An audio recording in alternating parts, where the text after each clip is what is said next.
Hi, listeners. This is the 80,000 Hours podcast, where we have unusually in-depth conversations about the world's most pressing problems, what you can do to solve them, and whether it's a problem if I produce this show for a bunch of unconscious virtual listeners, while you all listen to an almost identical show produced by an unconscious virtual host.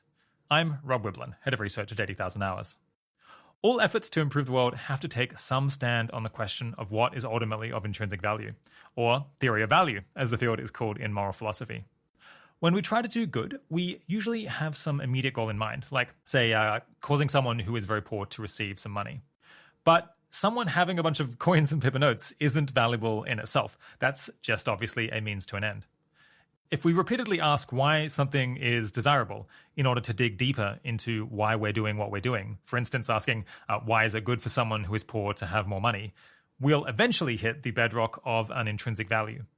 For instance, you might answer that someone who is very poor having more money is good because that will allow them to buy things that will prevent them from suffering. Then you could ask, why is it good for someone not to suffer? But if, like me, preventing suffering is something you think is intrinsically valuable, you'll no longer say that it's good for someone not to suffer because it provides some other benefit. Rather, it's valuable for someone not to suffer just because suffering itself is bad, and that's that. But of course, people have all kinds of varying ideas about what things are intrinsically valuable, that is, valuable for their own sake, even if they achieve nothing else. Intrinsic values that have been proposed include preventing injustice, satisfying people's preferences, being cooperative, having greater social equality between people, helping someone achieve their full potential, making people happy, making happy people, and I'm sure you can think of plenty of others. These different answers to the question of what things are ultimately of value might lead to very different ideas about the most impactful actions that one can take to improve the world. So getting clarity on which answers are plausible and which aren't might be of huge importance. Today, for the first time on the show, we tackle value theory head on for a full episode rather than just nibbling at the edges. And we do it with Sharon Hewitt Rawlette, philosopher and author of The Feeling of Value, Moral Realism Grounded in Phenomenal Consciousness, which was just released as an audiobook. Sharon and I dive deep into philosophical hedonism, a theory of value that is as old as the hills, but which has been out of fashion until experiencing a resurgence of interest in the last decade or two. It's a school of thought I am pretty sympathetic to personally, and believe deserves a wider hearing that it's currently getting. But of course, we'll leave plenty of time to consider the major objections in the second half of the conversation. FYI, Kieran and I are currently looking out for some additional help with our audio engineering, which I'll say a little more about in the outro. But now, with that bit of exposition out of the way, I bring you Sharon Hewitt Rawlette. Today, I'm speaking with Sharon Hewitt Rawlette. Sharon is a writer, philosopher, and consciousness researcher. She did her PhD in philosophy at New York University in one of the world's top few philosophy departments, where her advisor was Thomas Nagel, who will be known to many listeners as the author of What Is It Like to Be a Bat? Her dissertation won the NYU Dean's Outstanding Dissertation Award and went on to be published in 2016 as the book The Feeling of Value, Moral Realism Grounded in Phenomenal Consciousness, which is the topic for today's conversation and was just released as an audiobook read by the author herself. Thomas Nagel said of the thesis, "This is a radical and important philosophical contribution and the work of a natural philosopher. It's the kind of muscular, intuitively motivated philosophical stance that brings the subject to life." Thanks so much for coming on the podcast, Sharon. Yeah, thanks for having me, Rob. To give you a bit of context for this episode, I've been hearing the basic thesis of metaethics that you're going to lay out today in various different iterations and versions for about 15 years. And as far as I know, the simple underlying idea goes back to more or less the earliest records we have of people engaging in moral philosophy at all. I'd say among philosophers that I know, it's regarded as the most promising approach to justifying a serious moral realism, with in fact there not being that many other compelling options on the table. But despite that, it's strange how little the ideas in your thesis, I think, get discussed in the mainstream and how few clear and well-argued write-ups of the topic are available out there. So it's a great relief to me that your dissertation actually got published and is now out as an audiobook as well. And I hope we'll get to see many more people join in, inspired by the book, hopefully to join in explaining, developing, and critiquing the ideas in it in the years to come. So today, I hope we'll get to talk about the relationship between morality and subjective experiences, as well as the best objections to hedonism. But first, let's start at the beginning. What is the question metaethics is trying to answer? Well, it's trying to answer this question of whether there are objective moral truths, whether morality is something that is just a matter of opinion or preference, or whether it's something that could justify those opinions or preferences in some way. The basic question is, are there objective moral facts? And then depending on how you answer that question, so if you say, well, there are. Well, then I think there are a lot of epistemological questions that come along with that. Okay, so then how do we come to know about them? What kind of connection do we have with them that can give us knowledge? And if we say, well, no, there aren't objective moral facts, then what exactly is it that we're doing when we're doing ethics? Is it just our desires, our preferences? Are we doing something more complicated? Are we making statements about our desires and preferences, or are we just expressing them? There are all different ways of explaining an anti-realist view in that area. Yeah. So the professional philosophers might not like what I'm about to say because it'd be too imprecise, but I suppose all the time people are saying things like this action would be wrong or it would be good if X happened. And metaethics, to some extent, is saying, are those claims like scientific claims? Is it like doing chemistry where you're trying to answer a natural question about the world in the same way as when we do science? Or is it more like the definition of a word in language? Is it just kind of a matter of convention in that way? Or are these kind of analytic truths, like something that you could figure out through pure reason, like in mathematics? Or is it something else entirely? Or is there just, or are we just confused and there's no fact of the matter? Right. I think if you asked a lot of kind of 10-year-olds, and indeed I imagine most adults perhaps, I think that they would have a strong sense that some things are just clearly good and bad, and some actions are just right and wrong. The intuition is just so strong about that, that it might not feel like it's a very kind of uncertain issue that is calls for all of this really extensive philosophical debate.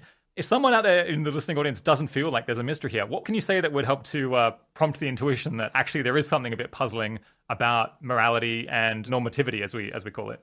Well, I think probably the puzzling starts when you start to realize, as you get older and you have more experience of the world, you start to realize that people disagree with you about what is good to do in certain situations or what kinds of acts are right and wrong. So when you're confronted with moral disagreement, if you're moderately self-reflective, you're like, okay, well, if not everybody believes the same thing, why do our beliefs differ? And is there any way that we can adjudicate and decide, well, who is more likely right or wrong on this? Or even is there a right or wrong? I mean, if it seems like there's just moral disagreement that we can never get rid of, then maybe we're not talking about something real.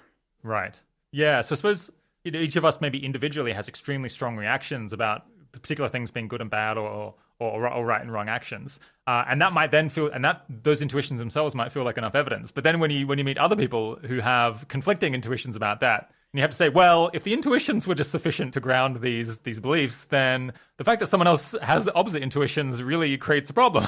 Yeah, absolutely. Especially when you start taking philosophy classes and you start interacting with philosophers. I mean, you get people with very different views, very different intuitions about these things, and very different ways of justifying their intuitions or their views. Yeah, so people make all kinds of claims about what is right and wrong and what is good and bad. Why are you skeptical about, I guess, most moral theories or most metaethical theories on the whole? Yeah, so we should make a clear distinction between normative ethical theories and metaethical theories, right? So normative ethical theories are like first order theories where we're talking about what is right or wrong, what's good or bad. And then the metaethical theories are the next level. It's talking about, well, what would make those first order judgments correct or incorrect? Or what is their meaning? Even this question of, well, where do our moral concepts come from? What is it that we're talking about when we're talking about ethics? Yeah. You think that all of these like appraisals are not necessarily reliable in themselves? No, I don't. And part of that is because of the vast moral disagreement that we have, not necessarily on core issues. There are some areas where people generally agree, but then you have plenty of issues outside of that core where people don't agree. And certainly one that's very salient right now in the US is the abortion debate. So when you're dealing with issues like that, where you have people with very different views, then there are more levels than just the normative and the metaethical level, right? So we can have these, I guess our first order judgments are really like this particular act is wrong or this particular kind of act is wrong. And then above that, we can have some more theory level judgments, some more general judgments about what kinds of things. Like, so we might not be talking specifically about the moral status of fetuses at this point, but we might be talking about human life in general, or we might talk about life in general. And we're still at the normative ethical level. But each time we sort of move up another level of generality, I think we're trying to help ourselves understand why would abortion in certain cases be right or wrong? How can we connect our feelings about why one thing is right and wrong with our feelings about how something else is right or wrong? we seem to have this idea that we need to systematize our moral beliefs and our intuitions.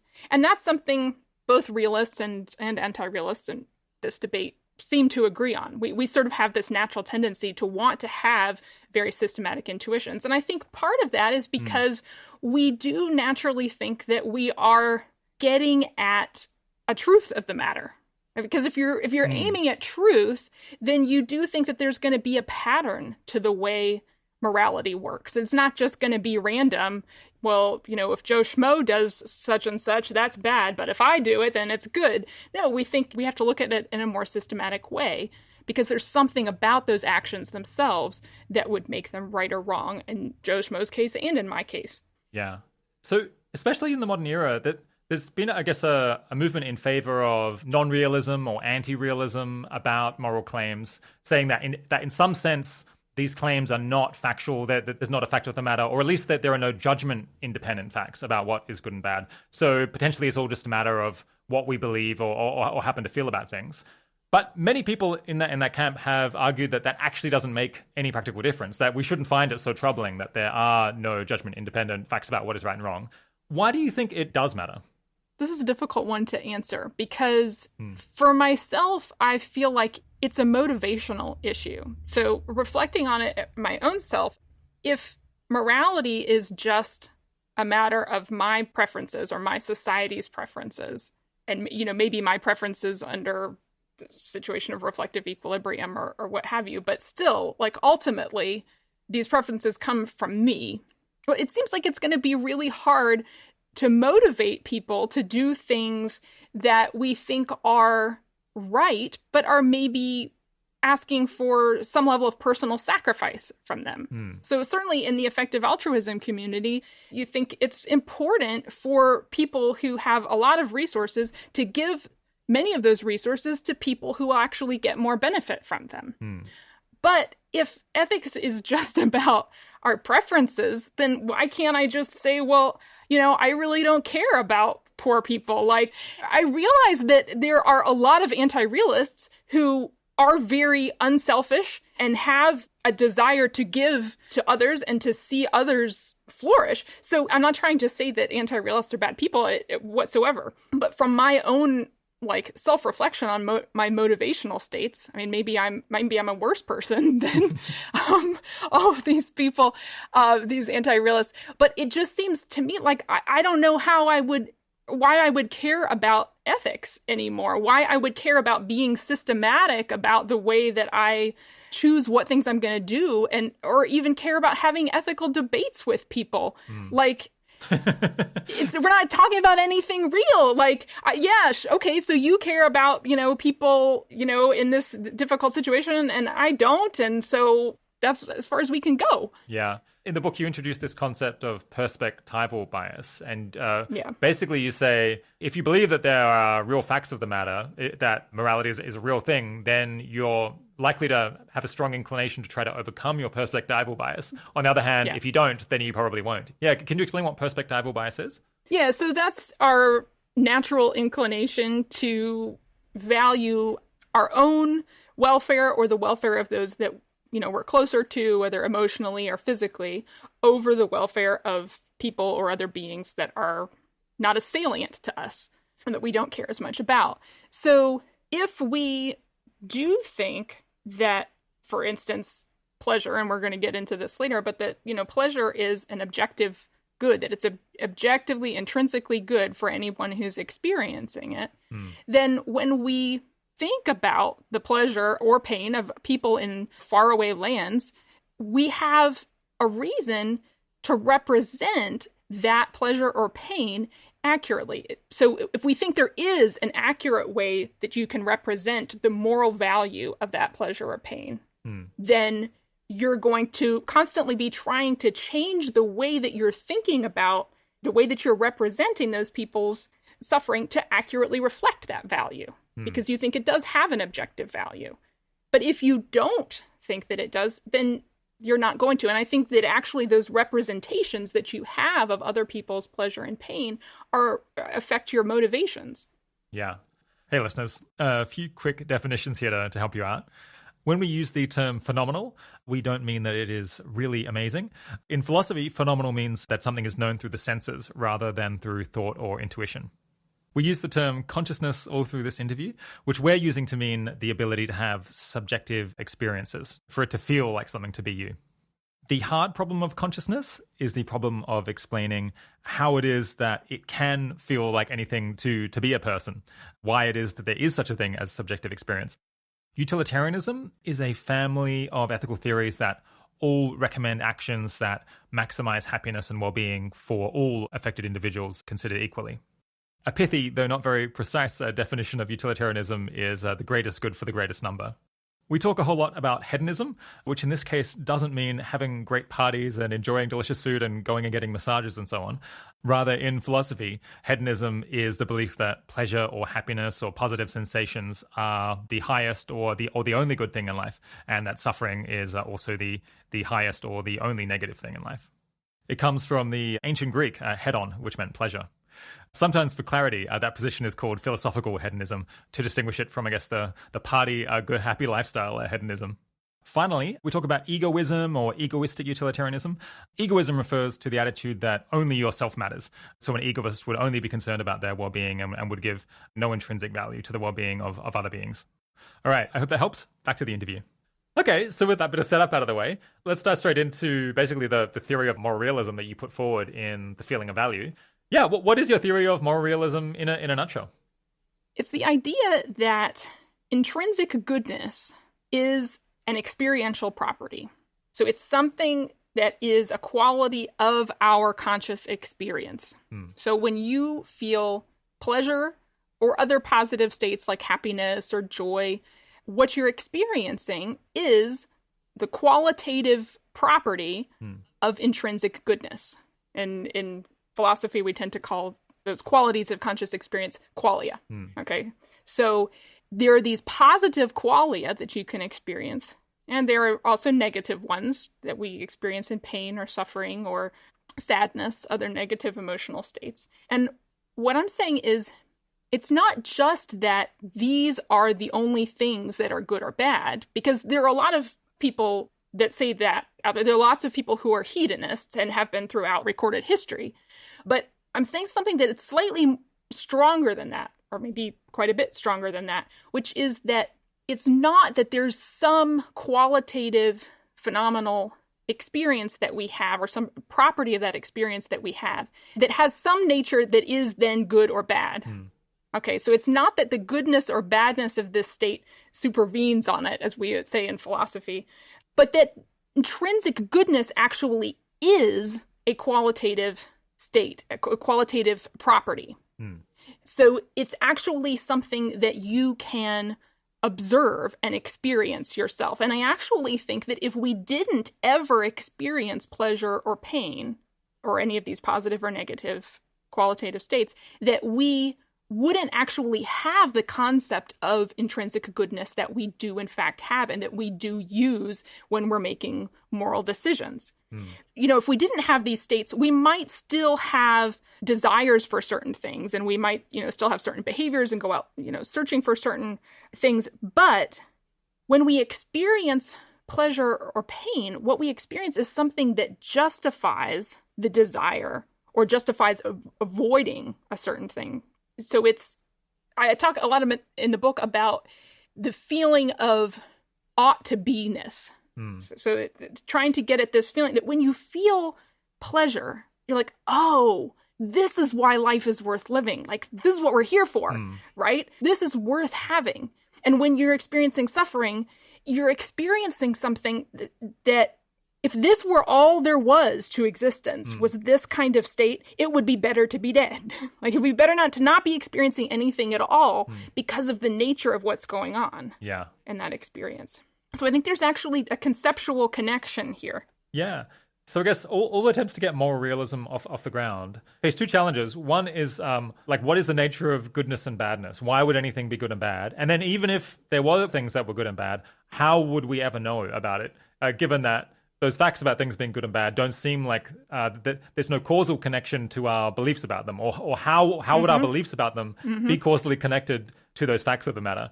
your theory here helps to address, I think, both of those questions. Yeah, can you explain why? So, first of all, this idea of how do we even have a concept of moral facts? Well, we have it through these experiences, right? We can experience their value or their disvalue. And then how can we experience the truth or falsity of moral facts? Well, we can directly experience intrinsic goodness or intrinsic badness. That's something that is directly present to our consciousness. And then from there, we can use the information that we have about the world that we live in to determine, well, which other things are instrumentally good and bad because of the way that they produce this conscious experience. So it gives us a way of picking out in the world, in the empirical world, what it is that morality is talking about, what it is that we're getting at in morality. Because so many philosophers have said, well, there's this gap between facts about the way the world is and facts about the way the world ought to be, right? And it was famously David Hume who said, you can't derive an ought from an is. You can't take facts about how the world is often called natural fact, or I think it's more accurately called a descriptive fact in this context. But facts about how the world is and get facts about how the world ought to be. But I think that that's generally true. That's true for every kind of fact about the world except in these particular experiences of pleasure and pain. I think we see that those two categories come together. And you can't describe what it is for an experience to be pleasure without talking about its goodness. Yeah. It wouldn't be pleasure if it wasn't good. And pain would not be pain if it wasn't bad. That's part of what the experience is. Yeah, right. I guess we should be clear that when we talk about pleasure, we're not just talking about eating food or something like that. Of course, we can experience a colossally wide range of different sensations or different qualia, as philosophers call it. And the thing is, some of them feel good. They have this apparent property that we can perceive of it being good to feel that way, it being good for that experience to exist. And others have a negative evaluation. They just, through direct acquaintance, as philosophers use that language, we just directly know by being, in a sense, those sensations that they have the property of it being bad for them to exist. Yeah. So yeah, we're going to use pleasure and pain, I guess, or pleasure and suffering, but these are very wide-ranging terms. Yeah. Well, and I think often by hedonists, pleasure is used as a shorthand for all of these different positive experiences, and pain is used as a shorthand to talk about all of these different negative experiences. And I tend to do that as well because people understand what you're talking about better than if you say, well, positive qualia and negative qualia. But yeah, it is important to understand that there are a lot of different kinds of pleasant experience that you have. And I think that this same positive quality you feel when you are eating a food that you like, when, you're spending time with a loved one, when you feel like you've accomplished something great. Yeah, I was going to say, like a great career success or something. One of the things that all of those experiences have in common is that positive nature. Yeah. So what is the history of this basic idea in philosophy? So I assume you mean hedonism itself. Yeah, because I feel like the particular brand of hedonism, this sort of, well, not sort of, what I call analytic hedonism, this idea that there's a conceptual connection is something, I'm not aware of anybody else who actually holds that particular view. But as far as hedonism itself, I mean, it goes way, way back. So at least to ancient Greece, Epicurus and his school of thought. And it was something that even people in ancient times who were not hedonists, they really took the view very seriously, and they thought this is something that they have to argue against if they're going to say that anything else besides pleasure is valuable. Yeah. So I mean, Plato talked a lot about it, Aristotle talked about it, but then when you come, closer to the present day, this was by far the preferred view among the British empiricists. So you've got Hobbes, you've got Locke, Hume, Bentham, Mill, Sidgwick, all hedonists. And then Sidgwick, a little bit after Mill, late 1800s. And then you've got some, even in the present day, it's sort of, I was very excited to discover, honestly, because hedonism and hedonistic utilitarianism were not very popular when I was in graduate school. And that was only, 15 years ago? I mean, this is, at least to me, it feels like not that long ago. But it really feels like there's been a big change within philosophy during that time. And hedonism has become taken much more seriously. But you had mentioned to me, actually, as we were preparing for this talk, Peter Singer and I can't remember her name, the Polish philosopher. De Lazari Radek. Yeah. Glad I made you pronounce it. Yeah, I hope that's right. Yeah. They've written a very important book on that topic. I think it's great. I mean, that's part of what like makes me want to come back and talk to philosophers more, because we can actually have conversations about the things that I think are important now. So yeah, it seems like basically the idea has always been there from the beginning, which is no great surprise because it's a very natural idea that, you know, it's our feelings about things feeling terrible and feeling wonderful that are the basis of goodness and badness. Of course, someone's going to stake out that position pretty early. Well, and too, whenever we do try to adjudicate our moral disagreements or figure out for ourselves, you know, what should I do in this situation, when we don't have, you know, a clear intuition about it, or doesn't seem to, you know, clearly fall under the moral guidelines that we have embraced, we often turn to this, well, you know, what's going to produce the most pleasure for people? Yeah. So if I kick a rock and then I kick a person and I say, why was the first thing not bad and the second thing was bad? I think it's pretty obvious what answer people are going to instinctively reach for.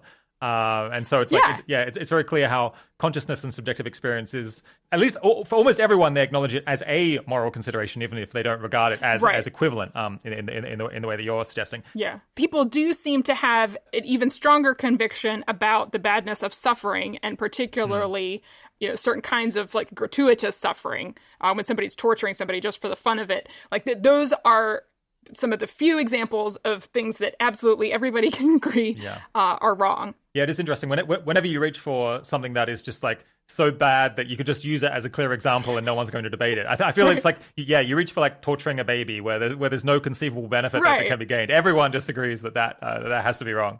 It is interesting that this thread, it was a big deal in ancient philosophy, and it's kind of always been there. And in the 19th century, it was huge. And it seems like the 20th century was a real doldrum period for hedonism. And then, and interestingly, it was also kind of a doldrum period for the hard problem of consciousness, which we might come back to later. Yeah, I don't think that's an accident. Right. And then in the 21st century, we're seeing kind of a real resurgence of interest in both. I mean, and outside of philosophy as well, I think Sam Harris, for example, has put forward a pretty similar set of ideas in the moral landscape, which was a pretty widely selling book. Just real quickly on that sort of doldrum period, I feel like there are various reasons for that people have put forward, but I think one that people haven't talked about that much is this link to skepticism or limitativism about consciousness. The whole behaviorist turn in psychology. People just didn't want to talk about mental states, and they certainly didn't want to talk about what mental states felt like from the inside. Yeah. It's not scientific enough. No, which is very strange, because our own mental states are the thing that we are the most directly acquainted with. Any kind of observation that we do has to start there. Like if we can't read the results on the machines that we're, you know, making scientific observations with, we're not able to observe. We're not able to do science without our consciousness. So I don't know. It's just always seemed very strange that we wouldn't take that seriously. Yeah, it is very interesting that we can take almost two diametrically opposed perspectives on our subjective feelings and experiences of things. One is kind of the Cartesian view that this is the only thing that I can be sure about. It's like everything else could be a lie, but I know that I'm at least experiencing what I'm experiencing. There's no way I could be mistaken about that. And the other is that because there's no way of investigating at least the feelings or the subjective experiences of others, it's a non-scientific realm. Maybe it doesn't even exist. It's like deeply weird and deeply suspicious. And this is not a topic that serious people should be thinking about. Yeah. Yeah. Okay, let's do a whole bunch of clarificatory work here, because I wrote in my notes here, I feel like the English language is almost like overtly hostile to talking very clearly. I love that phrasing, by the way. I think that's true. Yeah, so basically the concept of good and right is so fundamental, I think, for us as human beings. And it pervades our life in all of these different ways, that we have this common word good and value that is kind of used to incorporate all kinds of different goodness and all kinds of different value, that then makes it extremely easy to talk past one another when you start using these terms. Yeah. So one of the first distinctions we really want to make is the difference between intrinsic value. I think sometimes my friends call it terminal value, and instrumental value. Yeah, can you explain the difference between those two? Yes. So intrinsic slash terminal value, and I actually think we should make a distinction between those, but for right now, we'll put them in the same category. Those are things that are valuable as ends in themselves. You don't want them because they are going to get you something else down the line, but because of their own properties. Whereas instrumental goods are things that you don't really care about having them just for themselves, but because they'll produce something else good for you. Yeah. Now, the reason I say we should distinguish intrinsic and terminal goods is because anti-realists will sometimes, they'll say something is good as an end in itself, but it's not because of the intrinsic properties of the thing. The goodness of the thing is still dependent on somebody's desire for it or preference for it, or, you know, the way that it figures in their attitudinal system. So you could have a terminal good that I would say is not actually an intrinsic good. Some anti-realists would use the term intrinsic in this case, but I think I like to reserve the term intrinsic for something that's even stronger. It's something that is good purely in virtue of its own properties. I see. Yeah.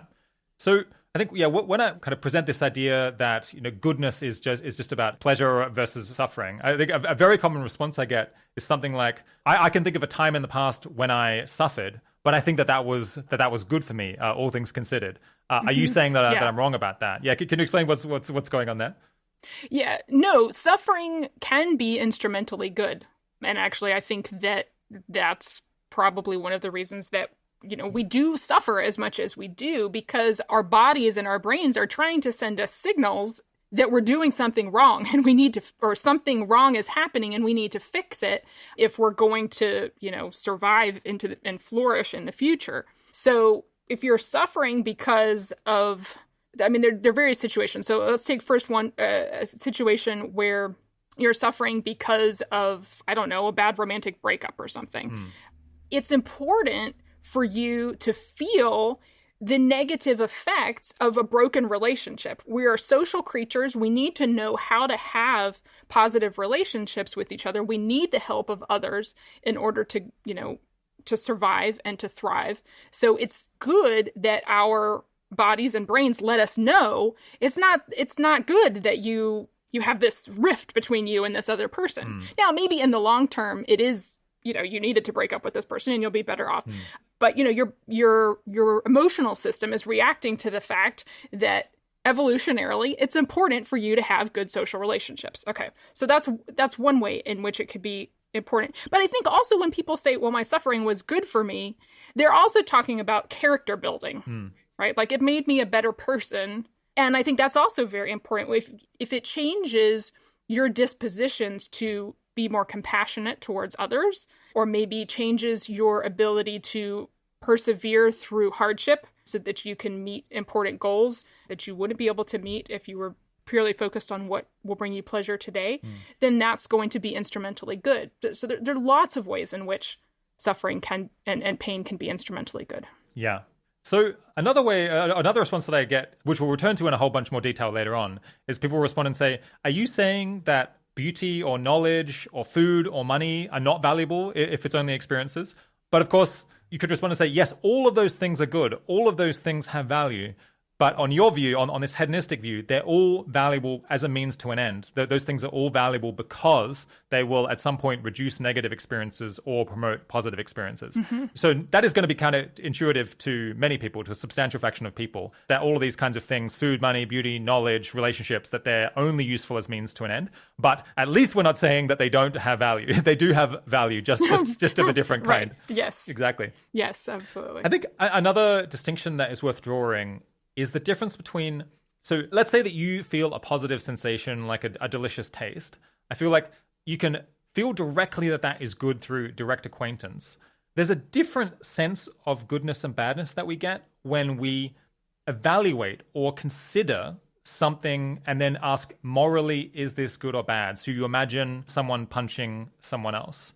There, we might have the reaction that is bad, but that is different because instead we're evaluating a propositional claim, and we might inspect our feelings. We might inspect our subjective feelings as a measure, as a way of trying to answer this propositional claim about whether an act is wrong or whether an act is good.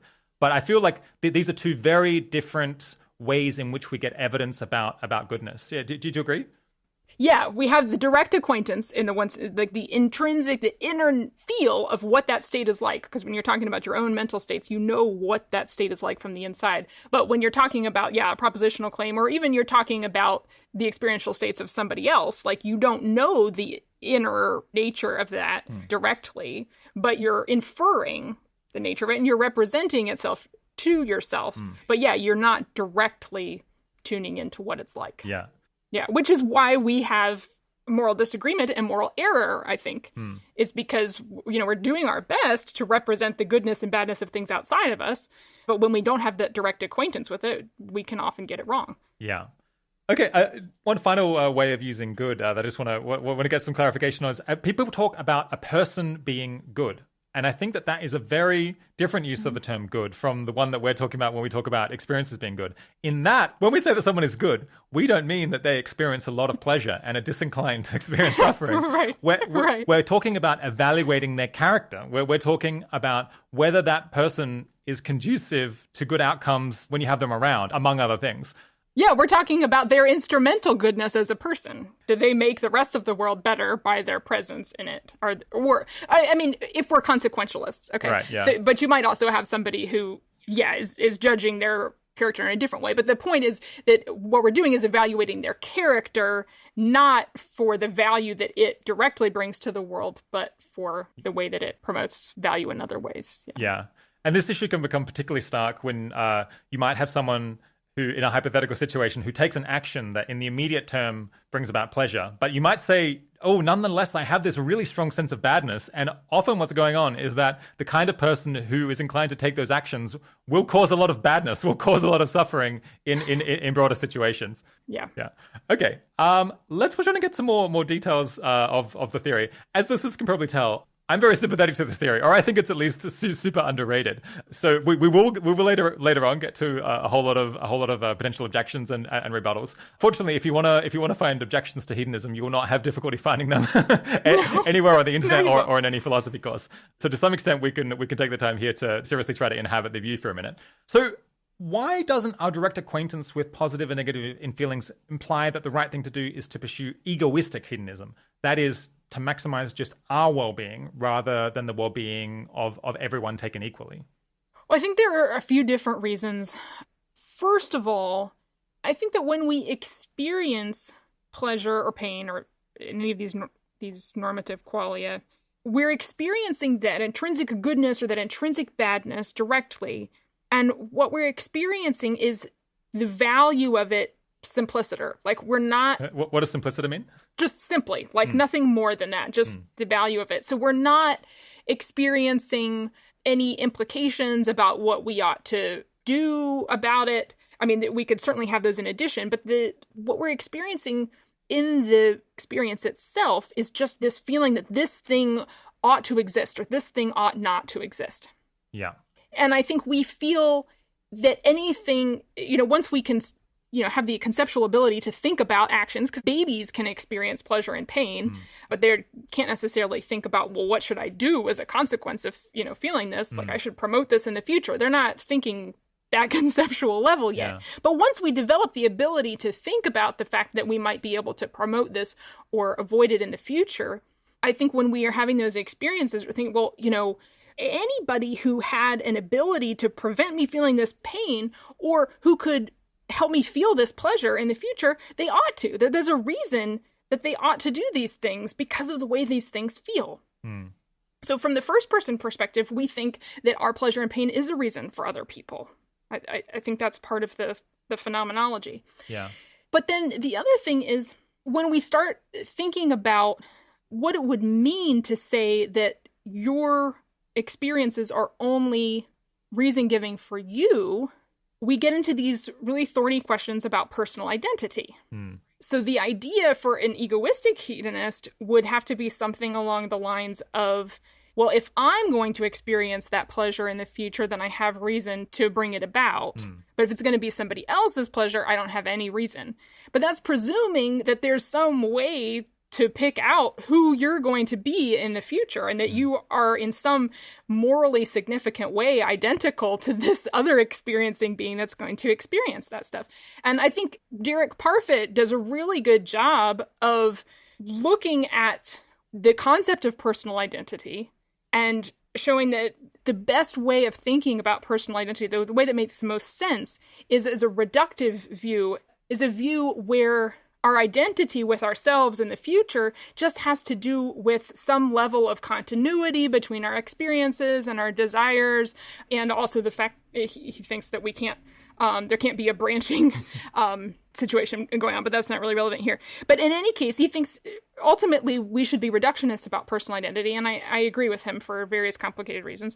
But if that's the case, I don't think the things that make us say that I'm the same person as myself this time in the future, that those are things that are morally relevant, that those are things that should make it the case that that future pleasure or pain is a reason for me now, in a way that it doesn't make it the case that other people's pleasure and pain is a reason for me now. Yeah. So I just don't think that the boundaries of personal identity are... They're vague, first of all, and I don't think that they're morally significant in the right way.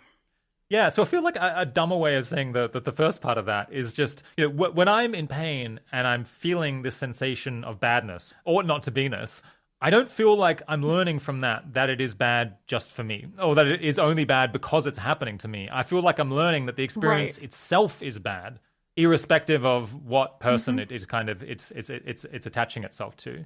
And just on the personal identity point, many people here might have heard some of these conundrum thought experiments that show up when you try to really inspect, like, what is personal identity? How do we tell who has the same identity and who does not? Unfortunately, we won't have time to go into all of that here, so we'll have to stick up some links to some articles discussing that in the show notes. But more or less, just personal identity, like so many things in philosophy, the more you look at it, the more it, like, your intuitions and your common sense just melt away, and you find actually it doesn't seem like there is any simple fact of the matter about, especially whether you're the same person over time when you change a lot. What if you pass out so you don't have continuity of consciousness? What if there's another person who's extremely similar to you? What if you could run a person on a computer and then you could split the software so it's running twice at once? Who's the same person? So there's all of these issues. And then if you've baked identity into your moral theory as egoism does, or egoistic hedonism would have to do, then these issues of personal identity are totally devastating, or they at least they might just lead you towards nihilism. Yeah, either you have no reason to promote or avoid any sort of for future experience, or you have a reason to promote it for anybody who can experience it. Yeah. Okay, so you have a whole lot more to say on this in the book, so people can go away and read that if they'd like to hear more details. An interesting aspect of your theory is that it seems like it's saying that there is a single axis of value that all subjective experiences can be scored on. Basically, it runs from very, very good, then it passes through neutral, and then it goes down to very, very bad. Why should we think that that's the case? So we're going to take this question in two parts. So I think one part of the question is this very common question, or this common disagreement within hedonist circles about whether all, pleasures are commensurable, or whether they're some pleasures that are qualitatively better than others. And certainly, John Stuart Mill believes there are higher and lower pleasures, and other people even more recently have believed this as well. I think Roger Crisp believes that as well. But then on the other hand, there's this question about whether pleasure and pain are really commensurable in this way, that they can sort of balance each other out. Yeah. So first, let's look at this question of different pleasures or different pains, honestly. So this idea that there's, at least when we stick with one valence, that we have something that is similar across all of them. If we look at pain experiences, I think this is one place where more neuroscientific research has been done. We look at two different kinds of pain experiences, or negative experiences. So experiences of physical pain or experiences of emotional pain of some kind. We might think, well, they're just completely different sensory or qualitative experiences. And we avoid both of them, but that's the only thing that they have in common. There's nothing that we're sensing, that we're feeling, that's the same in both cases. And I think there's actually significant evidence that would count against that. I think that there are important physiological similarities between these experiences that would support the idea that there is a phenomenal experiential connection between them. So, one very basic thing is whether you're in physical pain or you are in emotional pain, you cry in both of these. So there's the same physiological thing that is happening. Okay. I mean, that's not proof, but that's one, piece of proof. But then when you look at what's happening neurologically, these two different kinds of negative experience actually share similar neural pathways. Okay. So Jaak Pansep is an affective neuroscientist. He's done a lot of work actually investigating how the brain is processing these affects or these feelings. So his research shows that some of the similar neural pathways that they have are the periaqueductal gray in the brainstem, which is involved not only in physical pain, but it's involved in experiences of intense sadness. Okay, so there are a lot of differences between what it feels like to be intense physical pain and to be intensely sad, but they're both going through this same area of the brainstem. And also, I think it's really interesting that a lot of people talk about physical manifestations of their pain, right? So of their emotional pain. So when you're really in deep emotional suffering, a lot of times you actually do feel something physical, like things physically hurt on you. Your heart hurting, a lot, people talk about. But also the anterior cingulate cortex, which is a known pain center, but it also produces distressing social feelings. So particularly in animals, when animals are separated from their social groups or ostracized from their social groups, they're going to have this same area of the brain that's going to be involved. And then when we look at treating pain, the same things, oxytocin, endorphins, opiate analgesics, they not only reduce pain, but they also reduce that separation anxiety in animals. Yeah.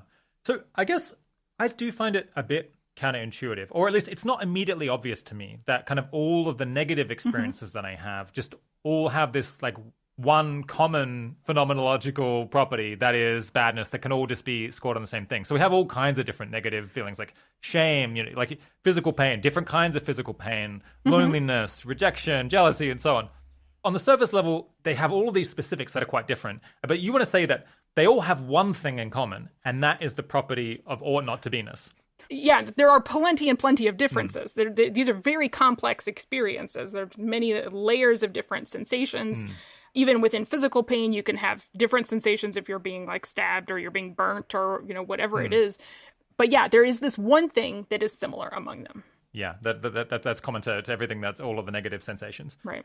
I think if I introspect a bunch and reflect on it, then I can kind of see that. Although it's a little bit, because I guess there's a way in which we have like quite poor access, I guess, to dissecting all of the different aspects of the sensations that pass through it. It is quite interesting how hard it is to break down all of those sensations into their different constituent parts. So I can see it, but I don't think through introspection I can kind of prove this. But I think the neuroscientific evidence is super interesting. There's actually quite a lot of discussion of how the brain works in the book. And basically you're saying that through all of these negative experiences, we can point to the part of the brain that is getting activated whenever there's a negative feeling, whether it's a social issue or loneliness or depression or physical pain, that we can actually see something in the brain that is happening with all of them. And that is potentially the part that is producing the negative qualia, the ought not to be-ness. Right, potentially. I mean, it's still not proof because we don't know what the one-to-one correlations are between the brain states and the affects or the qualia that we have. Yeah. But I think that certainly the knowledge that we have about the way that the brain works here doesn't contradict the idea that there's something very similar in these states. Yeah, there's another line of evidence for this that I think you discuss in the book, which is all the time in life, we have to make trade-offs between different experiences that we might have. So we might think, do I want to be burnt or do I want to be what's that measure? Right. It's like, okay, do I want to feel lonely at home or do I want to go to a party where I know the noise is going to be too loud and it's going to be like slightly painful? I don't like the music. So you've got kind of two different negative sensations that you could feel that are very different in nature. One more physical, one more social, say. Now, those decisions can be very hard, but we do nonetheless manage to make them most of the time. And when one of those sensations is like more severe than the other one, then it can potentially be very easy to make a trade to decide which one you want to experience, even though they're very different in their qualitative type. Sure. You might say, well, it's just going to be so horrible to be stuck alone knowing that I'm missing out on the party that I will accept the physical pain of the music that I don't like, say. How can it be that we make those decisions unless there's some way in which we assess how those things would feel, we try to project that in our mind, And then there's like some circuit that weighs them on a common scale and then spits out a decision. It almost like there has to be some point at which they are commensurate, like indicated as commensurate within the brain, because we do make decisions all the time, and we don't just get stuck saying it's impossible to decide because these are things that have incommensurable value. So this is called the behavioral final common path, right? That we need some way for the brain's decisions about these things to come produce the behavior. So we need the final path that's going to lead to the particular behavior that's chosen.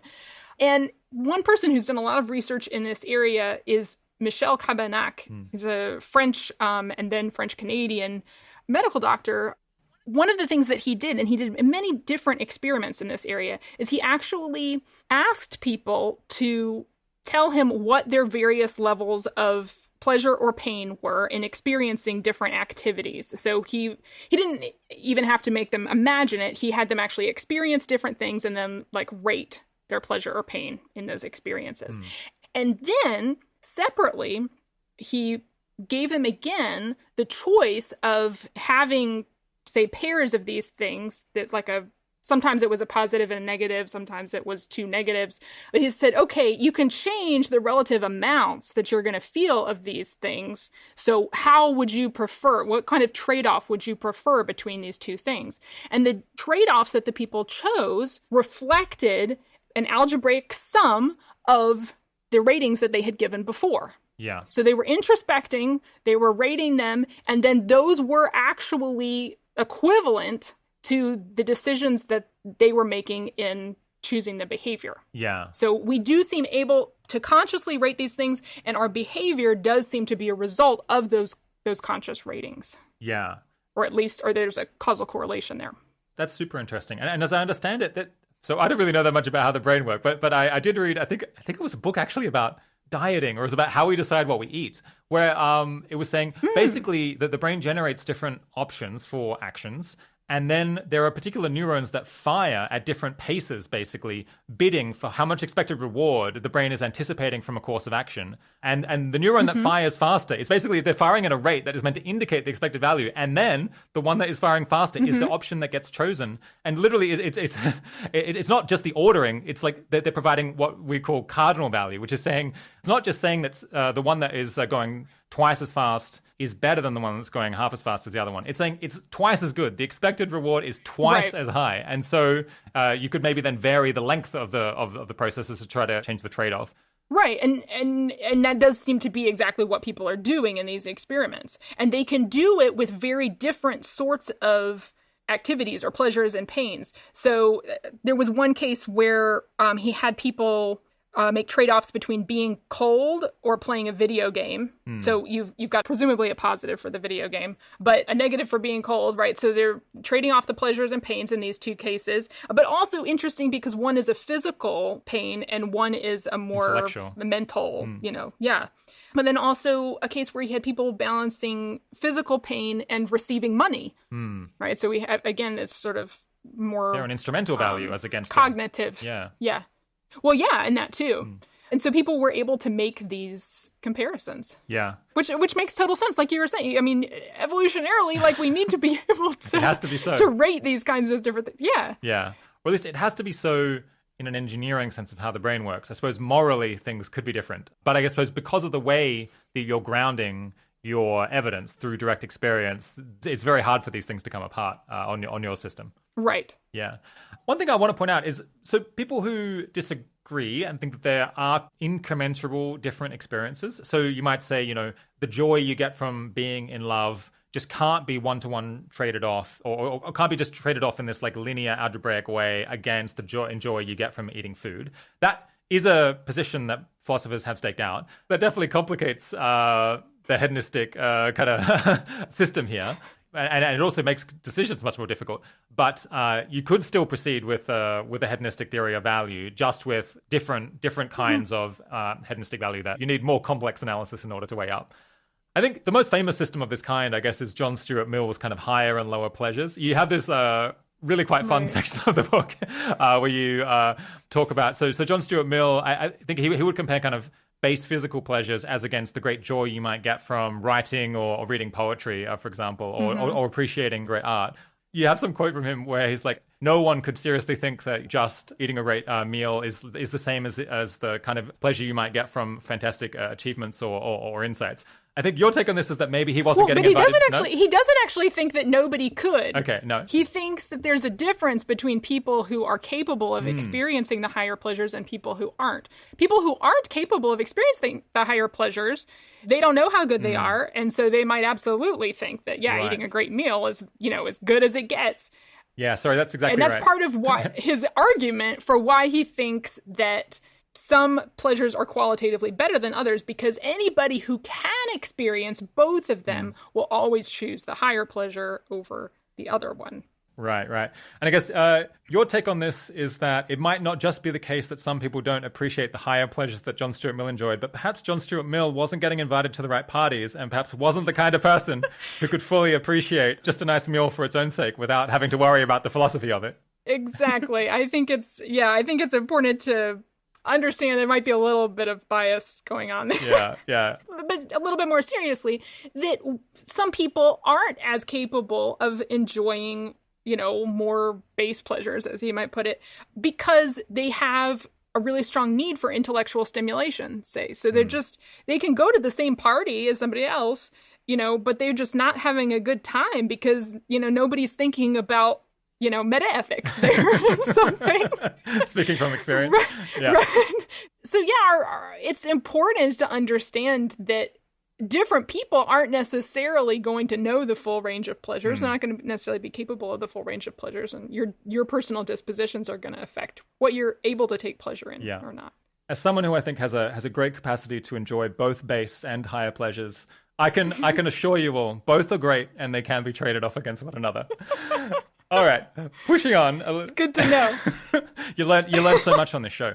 All right, let's talk about some of the key objections that people raise against hedonism and against your particular brand of hedonism. We'll basically go through the major flavors of objection. One very common and strong reaction that people have is that you're saying that knowledge and beauty and good relationships, they're only valuable in as much as they bring about positive experiences for me. Or for someone, or they prevent negative experiences. Right. But I just have this incredibly strong intuition that no, my relationship with my partner can be incredibly valuable for its own sake, even if it never makes us happy. It's just so important. And it's really important that people know the truth or that they understand how the world works. And even if it isn't instrumentally useful, even if it doesn't make them happy to know the truth, maybe if it was disastrous to know the truth and caused you immense suffering, then that could outweigh the intrinsic goodness of knowing the truth and having understanding. But it is in itself good for people to know the truth. How do you react to that? Well, I think that I actually share those feelings to some degree. And I think that we do actually value things besides pleasure and pain. And by that, I mean that we actually desire things other than that, and we would actually make choices sometimes to have those things even if it brings us less pleasure or more pain. But I don't think that means that those things are intrinsically good, that they are objectively intrinsically good. It just means that we treat them as something that we want to get. Okay. But when you're approaching it from this question of, well, but are they objectively good? Then I think you have to look at this epistemological question of, well, if they are, if there's something about the truth or reality or, relationships that is good in itself and not just because of the way that it makes me or anyone else feel, how do we come to know that? How do we somehow get connected to the goodness or badness of that state that is not part of our consciousness, that's somehow out there? Right. And I'm very skeptical that there is a way to do that, or that we could be connected to it, or that it even makes sense to talk about those things being good in themselves. How would they even instantiate goodness or badness? I don't know. When we're looking at pleasure and pain, it's really obvious, and even for people to whom it's not as obvious as it seems to me. I mean, they still have, like we talked about at the beginning of this interview, there's still this conviction. Yeah, pleasure and pain are important. Other things may be important too, but definitely those are important.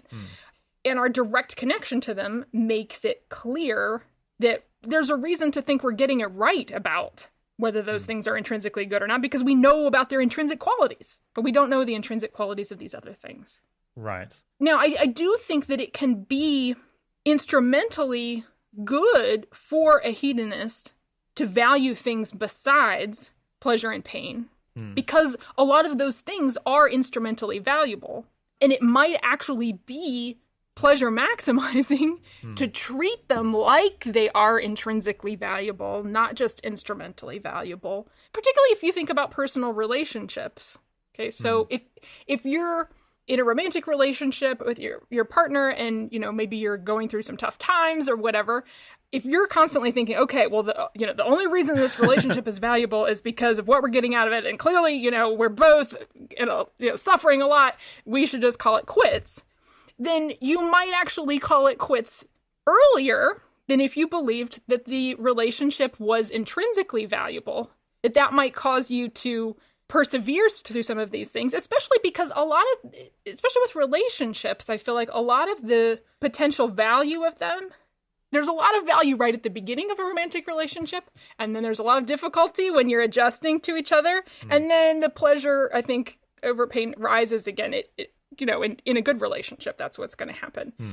But to get us through that really difficult period of adjusting to one another and learning how to have a close symbiotic relationship with somebody, you have to just sort of be committed to the relationship no matter what. Maybe not no matter what, but have a strong desire to continue the relationship for itself. And just imagining what sort of, pleasure that might provide you down the road, I don't think it's necessarily going to be as motivating. Well, especially with relationships, which is, I think, maybe where this intuition can bite strongest for many people, including me.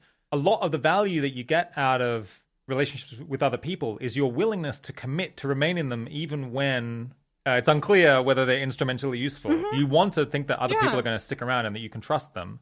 And that's a reason why it's great to think about it in terms of terminal value, because you're less inclined to spend all of this time questioning whether you should end it constantly, because it's ceased to be of instrumental value. So that's one productive. Yeah, and all that questioning is not useful hedonistically. Right. Yeah. It makes it harder to coordinate with other people, as we'll talk about later. So I guess, my reaction to this, so I also have these intuitions about things having intrinsic value other than sensations. Maybe not as much as other people. But my sense of how we come to have these beliefs is that they are in significant part from learned experience, that we see time and time and time again that, being trustworthy and understanding the world and being reliable and, having influence, that these things are instrumentally useful because it's just so consistently true. And because in our minds, we just blur together all of these different concepts of goodness, as we were talking about earlier, it's just this real miasma of all of these different, slightly distinct ideas of goodness. It's like, it's instrumentally good, it's instrumentally good, it's instrumentally good, it's good, it's good, it's good, it's good. And it all just, and we cease to be able to distinguish between, or at least it becomes very hard to introspect and distinguish between instrumental and intrinsic value. Or at least that's one possible debunking explanation for some of the times that we have these intuitions. A counterexample that someone put to me when I put this argument to them is that, maybe that is happening when we talk about aesthetics and beauty and the value of art, but it doesn't seem like almost anyone gets confused about the instrumental versus the intrinsic value of money, say. It seems like everyone understands that money is only instrumentally valuable and that having a bunch of pieces of paper is in itself of no value. So why don't people... desert island wouldn't do you much good. Yeah, exactly. So why don't people get confused about that one? And I was like, that's a good argument. I'm not sure I know how to respond to that. Well, I don't actually think that the process is quite like you're saying. I don't think we actually start out thinking about them as instrumentally valuable and then sort of getting confused. I actually think, when we learn about the value of different things by the consequences that we experience from them, but also by what other people say about them and the attitudes that other people express to us. So when we do certain things, people express strong disapproval. When other people express their disapproval of us, we feel a strong negative feeling, because it's going back to the social ostracism sort of thing. Like, it's very important we're very sensitive to what other people think about us. And so when other people are disapproving of things that we do, we get this negative value associated with those things. I don't think that there's a conscious process of thinking, well, yeah, it's instrumentally valuable. Oh, now I've forgotten, and now I think it's intrinsically valuable. No, I think we just, when we think about certain things, whether they're actions or states of affairs, we have a strong positive or negative feeling, and that leads us to say, well, yeah, it's good or it's bad. Like, I feel good or bad about it. So that's how I make that intuitive determination for myself. And if you're looking at the difference between money and other things, I think there's also an evolutionary component, right? So through millions of years of evolution, we have developed positive responses to, being included in the social group, to, doing things that are helpful to our group, and also positive responses, I think, to beauty in certain ways, and different things can... They're more plausible stories about how we have developed those associations evolutionarily. But when it comes to money, this is something, well, everybody in our society knows, well, it's just instrumentally valuable. I mean, that's everybody's going to say that. It's very clear in our consciousness, and we don't there's no evolutionary reason for us to have developed this intrinsic, desire for these pieces of paper. Yeah. Or for these numbers on our bank app, as it is these days. Yeah. I suppose if you take it to a more conceptual level, to something that did exist in like our ancestral evolutionary environment, which is similar to money, which is kind of power or influence or the ability to get stuff done, which is kind of what money allows us to do, then maybe at that higher level of abstraction, people do feel like that is intrinsically valuable, sometimes at least. Yeah, it does seem like the feelings get stronger there. I still think, at least in our culture today, we have pretty healthy skepticism of the intrinsic value of power the over desire other to dominate people. Others in that way. Yeah, but we don't have that strong skepticism of, beauty or of social relationships. We still tend to think those are generally good things. Yeah. Okay, pushing on. The most famous, and my guess is the most influential objection to the idea that subjective experiences are the only thing that matter, is the experience machine thought experiment, which the philosopher Robert Nozick first published in his classic book, Anarchy, State and Utopia, back in 1974. We need to spend a little while on this one to do it justice. Yeah, let's do. Yeah, first, can you lay out the experience machine example or case? Nozick's presentation of it has various parts, and he sort of changes and everything. So I'm just going to kind of give an example that I think is most relevant to us here. It's not necessarily exactly how he laid it out. But the idea in general is that if pleasure and pain are the only things that are intrinsically valuable or disvaluable, then if we had the option of living in a virtual world created by the experience machine that could produce all of the best experiences that we could ever have, some the most, or just not even the most pleasure, but they could produce more pleasure than living in the real world, then shouldn't we plug into the experience machine? And Nozick's thought was that most people are going to say, no, you shouldn't. And that proved that things besides pleasure and pain were intrinsically valuable or disvaluable. Yeah. Okay. So there's various different rebuttals that someone could offer, or ways that we could try to tackle this and say, does it really show that things other than a subjective experience have value? I guess one is to kind of use a similar strategy to what you've mentioned before, which is to say, well, maybe that is your kind of propositional feeling about it, or maybe that is kind of your reaction intuitively when thinking about this question as a matter of fact. But how would you know? And why would you necessarily trust the intuitive judgments that come back when you evaluate such a case? Right. Is there anything more you want to add to that, or can we just say, well, we've kind of used that one already, so we can always just bring that up whenever we're considering such thought experiments? Yeah, well, no, I think it's very important here, and it's something that Nozick didn't address when he first put out this thought experiment. He took it for granted that if we had intuitions that we shouldn't go into the experience machine, that was somehow evidence for the value of reality. But what it really shows is just that we value reality, that we care about reality. It doesn't show that it's objectively valuable. Right. So an anti-realist might say, yeah, the experience machine objection shows that we value other things and that the other things are valuable because they don't see a distinction between what we value and what is valuable. But for a realist, our intuitions might provide some kind of evidence, but they're not. But they could be mistaken. Yeah, they could be mistaken. Yeah, right. You might value something, but it turns out, just as a matter of fact, it's not valuable, or it isn't. It isn't actually good. Right. Okay, so that's one line of argument. The next thing is to say, so Nozick, he's kind of said, a hedonistic utilitarian would have to recommend getting into the experience machine, but we have this strong intuition that we shouldn't, which shows that our intuitions are not informed by hedonistic utilitarianism, that there's other stuff going on. Now, that may be the case, but you want to push back on this claim that a hedonistic utilitarian would recommend getting into the experience machine quite forcefully. Yeah, do you want to give some of the reasons why, in fact, a hedonistic utilitarian would not get into the experience machine? At least not in the cases originally presented. Yeah, so first of all, there are egoistic reasons, right?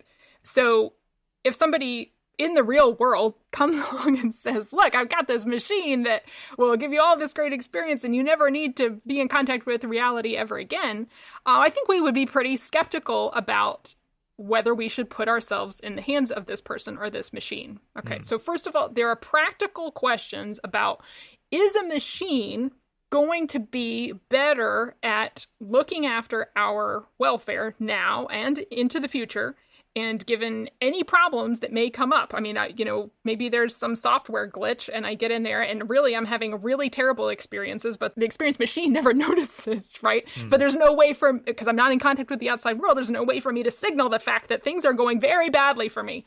So this idea of being completely helpless, and not only if, our experiences are bad right now, but, maybe after we plug into the experience machine, then, a war breaks out around us and, people are coming, they're going to, dismantle the machine or all this stuff. We have no way of defending ourselves because we're not even aware of what's going on around us. So certainly having a relationship with the real world is very instrumentally valuable. Now, Nozick wants us to disregard all of those reasons. He wants to say, no, just think about a situation where you can be absolutely sure that everything is going to be fine inside the experience machine. I don't know if we can do that. I don't know if just stipulating, well, you shouldn't care about these things are irrelevant is going to mean that they aren't affecting our intuitions. Yeah. So you can say in the text setting up the case that you're sure nothing will ever go wrong. You're sure it's going to be great and that you can completely trust whoever's operating the machine and it will never break down and there's no need to be in contact with the real world. But we have, through all of our years of life, this extremely strong intuition that completely removing our knowledge and agency is a bad idea because it leaves you completely vulnerable to exploitation by anyone else. And if you've misunderstood the situation, it could be really wrong. And it's like the text on the page saying, don't worry about X, Y, and Z. Is that stronger than our... that reassuring. Yeah. Is that enough to offset our decades of knowledge that you need to take those things into account intuitively? And I think it's realistic to say probably not. Probably some of those concerns are bleeding over into our reaction, even if you've said they shouldn't. Right. And in a minute, let's talk about maybe ways that we could help ourselves imagine better what the situation would actually be. But before we get there, there are also non-egoistic reasons, right, that we shouldn't plug into the experience machine. So the fact that we could actually help other people in the world, that our life might somehow make the world a better place if we don't plug into the experience machine, this is very relevant. And again, Nozick tries to say, well, just imagine that everybody is in the experience machine, right? Like the machines can completely take care of everybody and make sure that everybody is happy, for an infinite time into the future, right? Like there's nothing you could ever do to make the world a better place. Would you plug in? Yeah. In that case, if we think about, well, what would practically have to be true in order for it to be the case that I have absolutely no instrumental value to the world whatsoever? For me to know that the experience machine is going to do everything that I could do, or even better than I could do it, I'm going to have to know an awful lot about the world. I'm going to have not omniscient knowledge, but I'm going to have to know all of the important facts about the way that reality is, which if you don't know all the facts, I'm not sure how you can know that you know all the important ones, but leaving that aside, but you're going to have to know an awful lot about the world, enough to be absolutely certain that there is no problem that will ever come up that those machines will not be able to handle. And also to know that those machines, which are apparently at least as smart as you are, if not smarter, that they're always going to think that keeping you alive and happy is the best thing that they could do with us, right? That they're not going to, at some point, decide that it's not worth taking care of you anymore. Right. So to have that much knowledge about the world, to where you can actually be sure that Nozick's claim is true, if you stay out of the experience machine, what is it exactly that you're going to do? Like, there's nothing else to really learn about the world. There's nothing else to accomplish. Like, you know exactly how to make people as happy as you ever could. There's nobody to help. Like, it seems like, the best thing you could probably do is, well, at least have a good time, plug into the experience machine, and maybe at least you'll have the experience of, like, making great discoveries or, helping people. Yeah. Yes, so to set it up more realistically, so we have to imagine a world where basically humanity or civilization has accomplished everything. We've solved science, we've figured out how the universe works, we have machines that are just brilliant, that are going to be able to operate the experience machine indefinitely, and they've been doing this so reliably for so long that we're beyond confident that everything is fine in perpetuity. And obviously that these machines are so much smarter and more competent than we are that there's no way that you could do anything useful even if there was a problem, because they're going to be able to handle it far and beyond whatever you could do. So you're insignificant in this world. In that case, I mean, I do still have reservations about getting in the machine. There's something that feels a bit squicky about it, but it also maybe feels kind of all right. It's like there's no more work to do. It's like, everyone else is great, so why don't I go? It certainly doesn't seem like obviously a bad idea. Maybe it could be good. There are reasons for it. Exactly, especially if your life in the experience machine would be just way better. What if you could have 100 times as much pleasure as you could in the real world, where just like everything's really mundane in the real world because all of the effort has gone into improving the experience machine world? Then, I don't know, sounds pretty good in that case. I think, the world would be kind of boring if you already knew and understood everything, right? Right. So in the original case, the hedonist probably wouldn't recommend that we get into the machine, and so maybe it does comport with many people's common sense. And if we change it enough such that the hedonist does recommend getting in the machine, then maybe many people would be happy to go along with that anyway. So in fact, the intuitions do kind of line up with people's common sense, at least to a greater degree than is initially appreciated. We should look at examples in real life, where we actually do something like plugging into the experience machine. So, I mean, when we play video games, when we watch movies, when we read books, when we sleep, we're just in a dream world, right?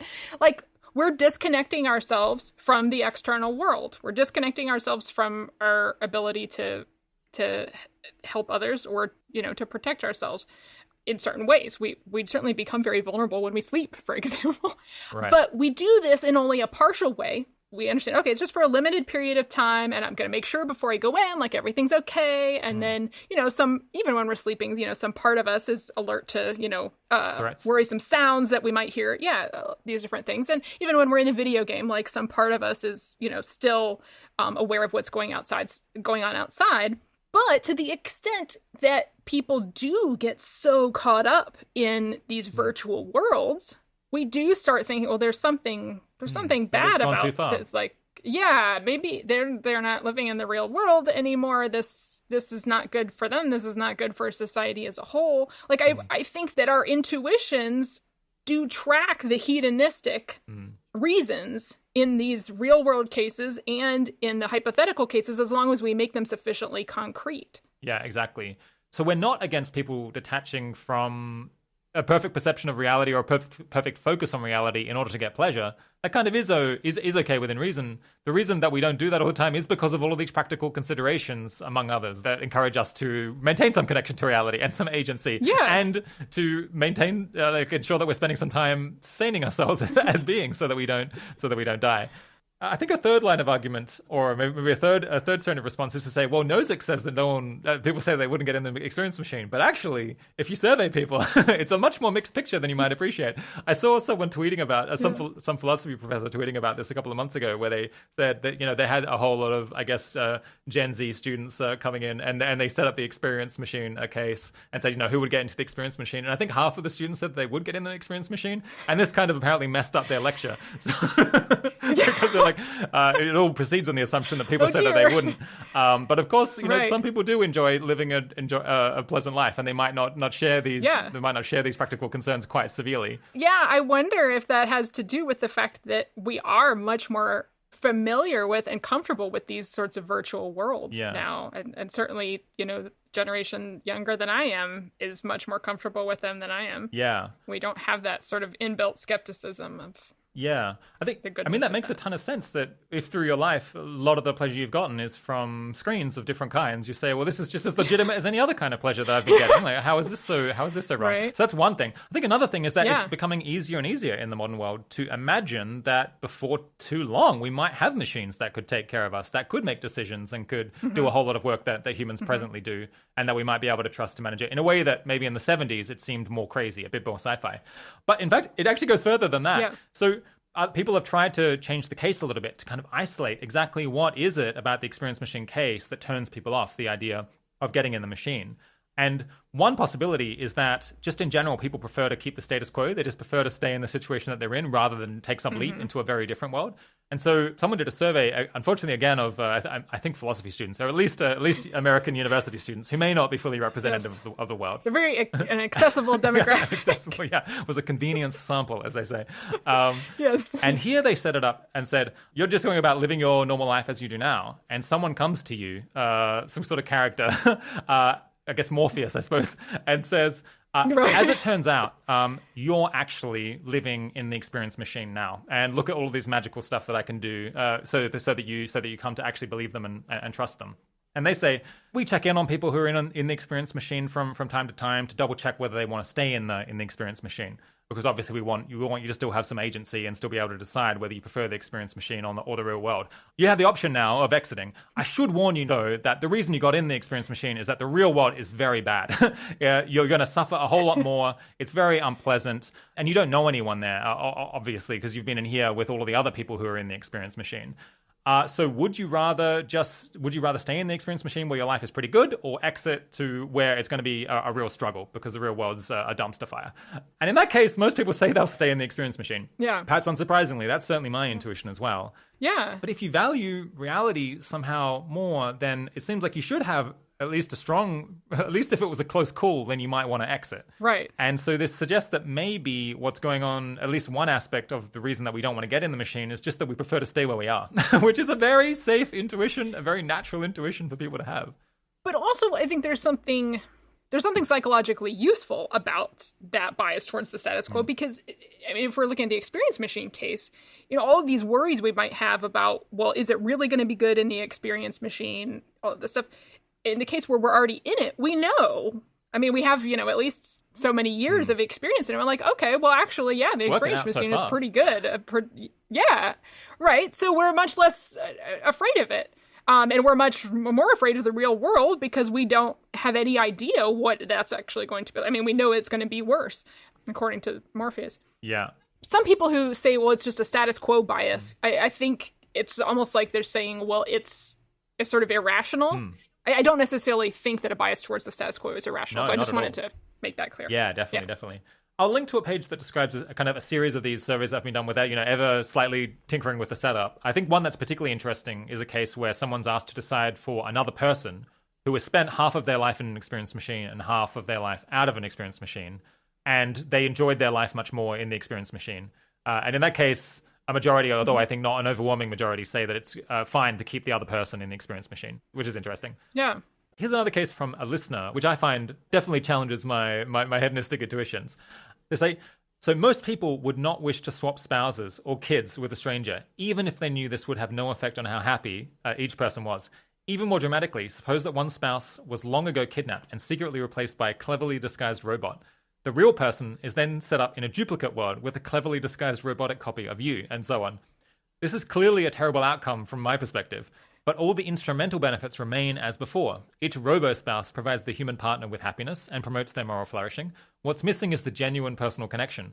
Since the loss of it makes no instrumental difference, the value here must be intrinsic. I guess this is a remix of objections we've considered before. But yeah, what's your reaction to that? Well, first of all, I'm not sure that I share their intuition that this is an obviously terrible thing. It sounds like maybe you do. You feel a little terrible bit is a strong word. Worried about this, but doesn't sound great. Yeah, I feel like given that pleasure and pain are going to be the same in both of the cases, yeah, maybe I would choose, to have my actual spouse still there, now a robot. But again, I'm not sure that that's not just my preference. I mean, if I go through the epistemological questions again, and I say, well, it's not bad for anybody. Like, where is this badness coming from in this situation? Yeah, I don't like that idea, and it makes complete sense why I wouldn't like the idea. But if I never find out, and life is just the same for both of us as it would be otherwise, I don't know. I can't quite... Don't quite feel the same way, yeah. Yeah, I don't quite feel the punch. The issue there. I mean, maybe if we phrase it a different way, because in other contexts, I am drawn to this idea that there's something about relationships or about love, like this ability to care for someone who is not yourself. That there's something deeply good about that in more than an instrumental way. One of the things you said you wanted to ask me about today is, well, what do I think is the most likely problem with this view, or the best objection? And I think for myself, it's that I feel this strong draw to this idea that somehow truly caring for another person has a value that isn't reducible to just the pleasure that I bring them or the pleasure that it brings me to care for them. That there's something else deeply valuable about that. And the epistemological questions, the metaethical questions, lead me to think that maybe is a mistaken intuition. That's just, my strong preference as a human being. Like, we're such social creatures. Of course, we can't get away from this idea that that's important. Love and relationships. If I have any doubt, that's where it is. Because I think it's really important to ask these epistemological questions and these metaphysical questions. But at the same time, we do have to recognize our limitations in understanding the world. And just because I can't conceive of a way in which those things could be intrinsically valuable and somehow I'm responding to actual value in desiring them, doesn't mean that it couldn't be possible. And maybe if we were much smarter, or we were able to experience the world in a more holistic way, instead of being, isolated in our own little conscious minds, maybe it would make sense to us. Yeah. Well, that's a very interesting point. That's, I suppose, within your framework, if you were a robot that could think but couldn't experience positive and negative qualia, then you could just never learn that goodness existed. You might just be completely confused and baffled by the concept. And I suppose it's possible that there are other things that have intrinsic value that we just can't find out about because we can't experience or that we are not them, and there's no way for us to learn, which is kind of an interesting issue. Yeah. Cool. Yeah. So if I have a doubt about the view, it's there. Something like that, yeah. It's important to allow ourselves to feel that cognitive dissonance, to hold competing views and to feel pulled in different directions. And we want to try to be coherent, but I don't think we should be coherent to the degree that we discard things that could be valuable pieces of evidence. Yeah. Okay, another flavor of counter-argument runs along the lines that your whole theory is misinterpreting in some way what we learn from our own subjective experiences. And I think this kind of argument can take various different forms. And I think it's quite hard to talk about because we just don't have very good language here. But here's where that kind of two different listeners put it. One was, I feel like the more natural picture of how pleasure involves the experience of value is that pleasure involves the representation of value, which would leave open whether or not that value is actually instantiated or not. And another listener wrote, how does she respond to evolutionary debunking? Isn't pain precisely a negative judgment about something programmed into us by evolution? If pain is a negative judgment instilled in us by evolution, then it isn't objectively bad by her own definition of objectivity as judgment independence. What would you say to people like that? Well, I think, first of all, that it's the most common misunderstanding of what I'm saying to not that they're misunderstanding it. That's not what I'm saying. But it's really hard for people to understand, first of all, that I'm saying that it's pleasure and pain are basically non-representational. So at least they've understood that. Yeah. First of all, at least they know what I'm saying. So then why should we think that there is some part of pleasure or pain that is non-representational, that isn't just sort of projecting the value onto other things? And part of the reason that I think that there's something non-representational here is that there do seem to be a lot of states where we can experience pleasure or pain, and it doesn't seem to be about anything else. So, like, you can just be euphoric right? Especially, in these cases where neuroscientists stimulate parts of the brain, they can create these feelings of just like pleasantness, and people it's not about anything. They just feel, good.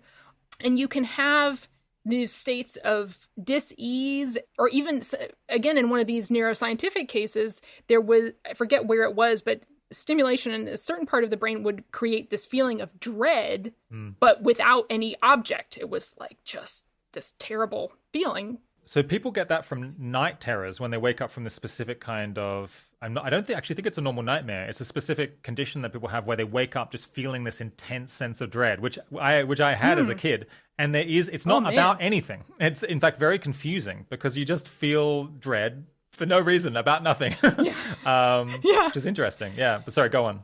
Yeah. So I think that's one piece of evidence. We're not always connecting it with an object. Yeah. But also, when we think about how the process of representation works, how would a brain state represent to you the goodness or badness of something else? I mean, there are lots of different theories, and there are different ways that you could go about it. But it seems to me, based on the way that our minds represent to us other qualities out there in the world, like, I mean, just think about like colors in the world. So some sort of reflectance property of these surfaces gets represented in our mind by a color quale that we experience. Okay.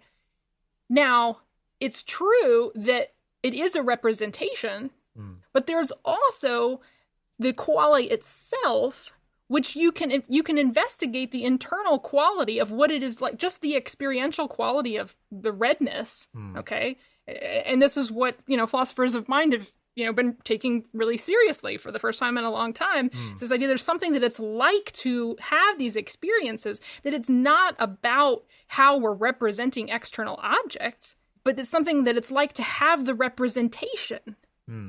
So some people have this idea that, well, if it's a representation, that it doesn't have any internal character. But I think the internal character is what allows it to represent something outside of itself as well. And it makes a lot of sense that we would represent the instrumental goodness or badness of something else by something that is intrinsically good or bad, and for that reason, we're directly motivated to want to produce or to avoid. Yeah. When I try to introspect about this, and I don't find it easy, and I focus on a positive sensation that I have, something that feels good, I don't feel like I'm kind of picturing I'm representing something and then evaluating, is it good? It feels like I am the sensation and it is good. To me, at least that's how it feels for me. Or at least that's how I conceptualize what's going on in my mind. But for people who introspect and don't feel that way, who think that they are instead evaluating the proposition that a representation of something is good, I'm not sure how to argue with. I'm not sure where that debate goes. I wonder if anybody besides a philosopher has this intuition. I see. Yeah. In quotes, because it seems to me like it's very theory laden to say, well, it's. We've added this concept of representation. Representation, it must be representational. Because one of the quotes that you give is something like, the best way to think about it, or the best theory that we have, is to think of it as representational. I just don't think that that's right. I don't think that that's true to the actual experience. It does some representational work, but we also feel like it's bad to constantly be around things that we're representing to ourselves as bad. Just feeling those representations all the time are something that should be avoided, unless it's instrumentally useful in some way. Yeah.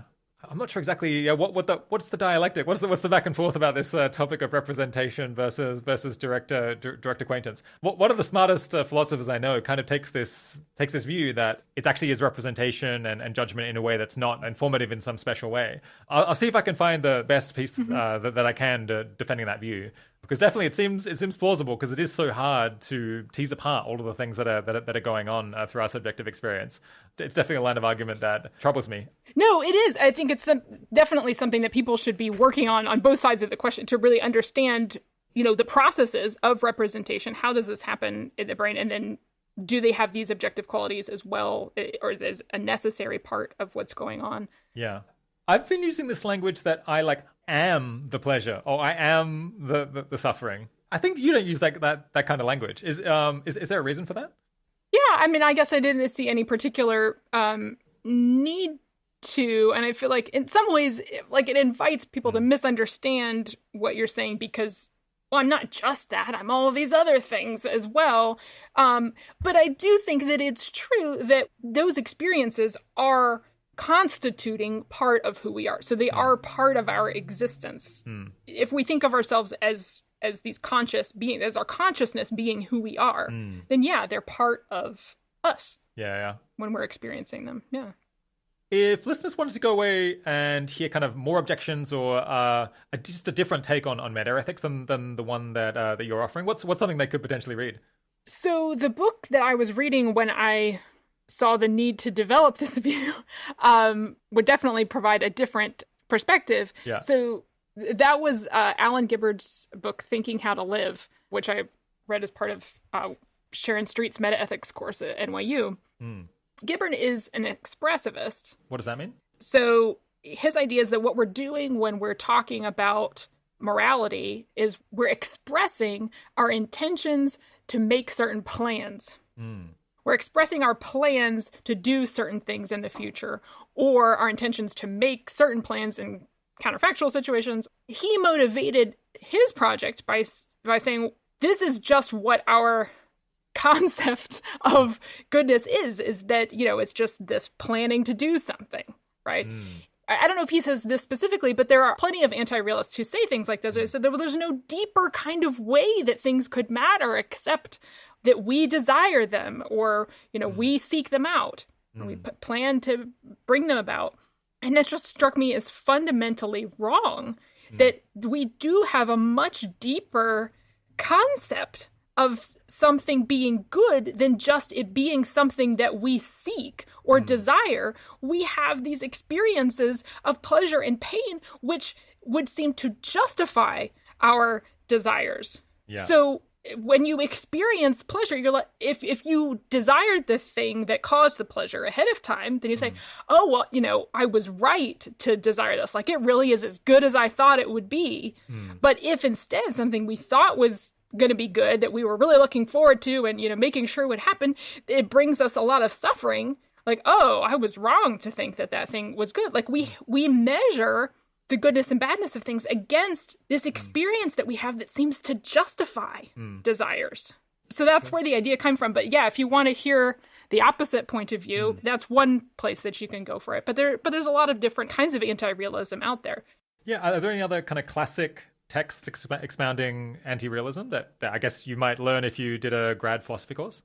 So one of the books that we used actually in that same course was, I think it's called Moral Discourse and Practice. I mean, these days there's all sorts of metaethical collections, but I think that book, which was Darwall, Railton, maybe Gibbard even helped put that book together, I think gives a really good overview of different realist and anti-realist perspectives and the different metaphysical, epistemological, conceptual questions there are there. And there may be better collections that are more recent, but I've been out of philosophy for the last 12 years, so I don't have the most up-to-date literature to recommend to you, but yeah. I might ask around for some other recommendations, and we'll stick up links to some of the best summaries in the in the show notes. Let's move on and talk about the section of your book which is called The Practice of Utilitarianism and the Practice of Hedonism, where you think, what would this imply in real life, in actual situations? Like how might a hedonist live, and how might they think? Now, I think there's maybe two reasons that this matters.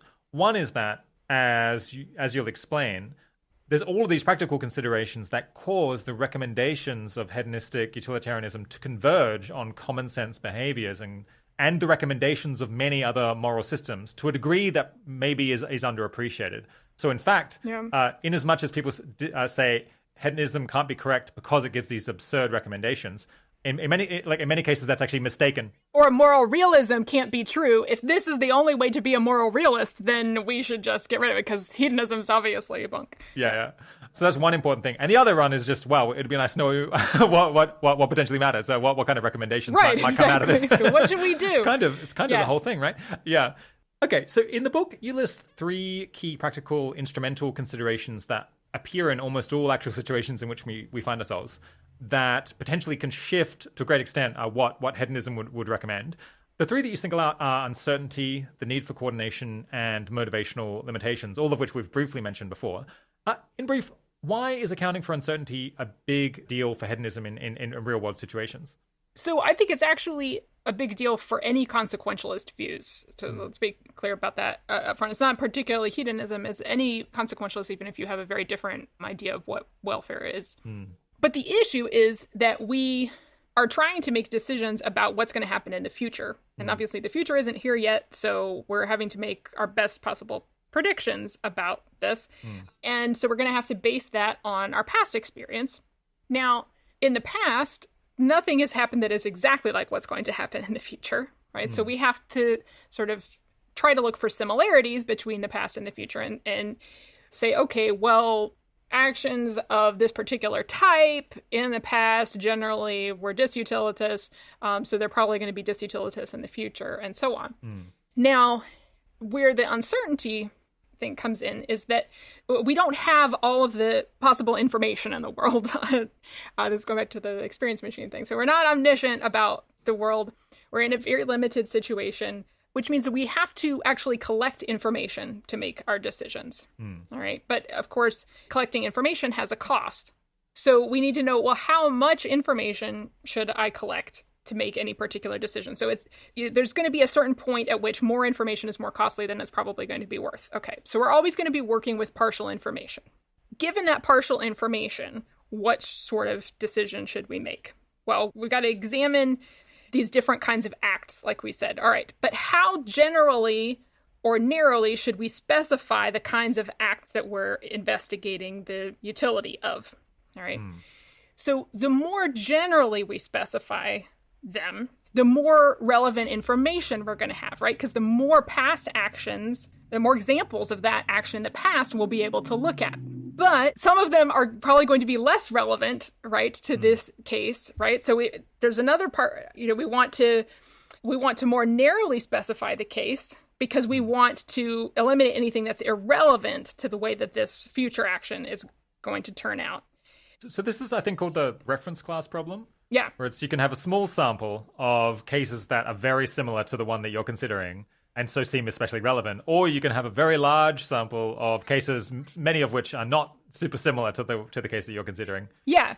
So when you have a small sample, okay, yeah, they're really similar, but because you have a small sample, something random could completely disrupt your calculations or your predictions. Okay. So you want to balance these two things. Now, some interesting research that has been done by a lot of different people, obviously in decision theory and psychology and elsewhere, but some of it was put together by Gerd Gigerenzer. He's written several books on this, but the one that I talk about in The Feeling of Value is his book Gut Feelings, which is just very interesting. And he says that the research shows that generally, in the situations that we actually experience, the best thing to do is make a decision based on the one factor that is the most correlated with the result that you're trying to achieve. So don't try to take into account, 3 or 4 or 5 different factors. It doesn't actually make your prediction more accurate. Sticking with the one most correlated factor will actually provide you with the best predictions. So why this is interesting is that one of the objections that a lot of people bring to consequentialism in general and to utilitarianism and hedonistic utilitarianism in particular is to say that they don't take into account certain duties we have or certain classes of action that are just always wrong. Like it's just always wrong to murder an innocent person, or it's it's wrong to tell lies. We have these certain classes of actions that we just shouldn't perform, or only in a very small number of cases. And what I'm trying to show here is that when you actually look at how to make decisions under conditions of uncertainty, what people are saying is you should make your decisions based on rules of thumb. A very small number of factors. Yeah, these very simple rules of thumb. And so when you look in the world and it's, okay, yeah, if you look at murders, yeah, they generally have really bad outcomes, right? So unless in your particular case, you have so much evidence to show you that the things that have made murders bad in the past are not going to be applicable here. Unless the positive value of it is just astronomical, you should not murder someone. And that's the rule of thumb that you should go by. So I think there is a parallel between the practice of utilitarianism and these deontological duty-based conceptions of ethics. Yeah, I see. So basically what you're saying, so one thing that you can in general throw at consequentialism is to say, it's impossible to do what you're asking. It's you're saying that every time I make a decision, I should stop and think about all of the consequences of my action for all time, and then try to estimate how all of the goodness and all of the badness that will result and net it out. Yeah, that's a good way to. That's a good way not to produce good consequences.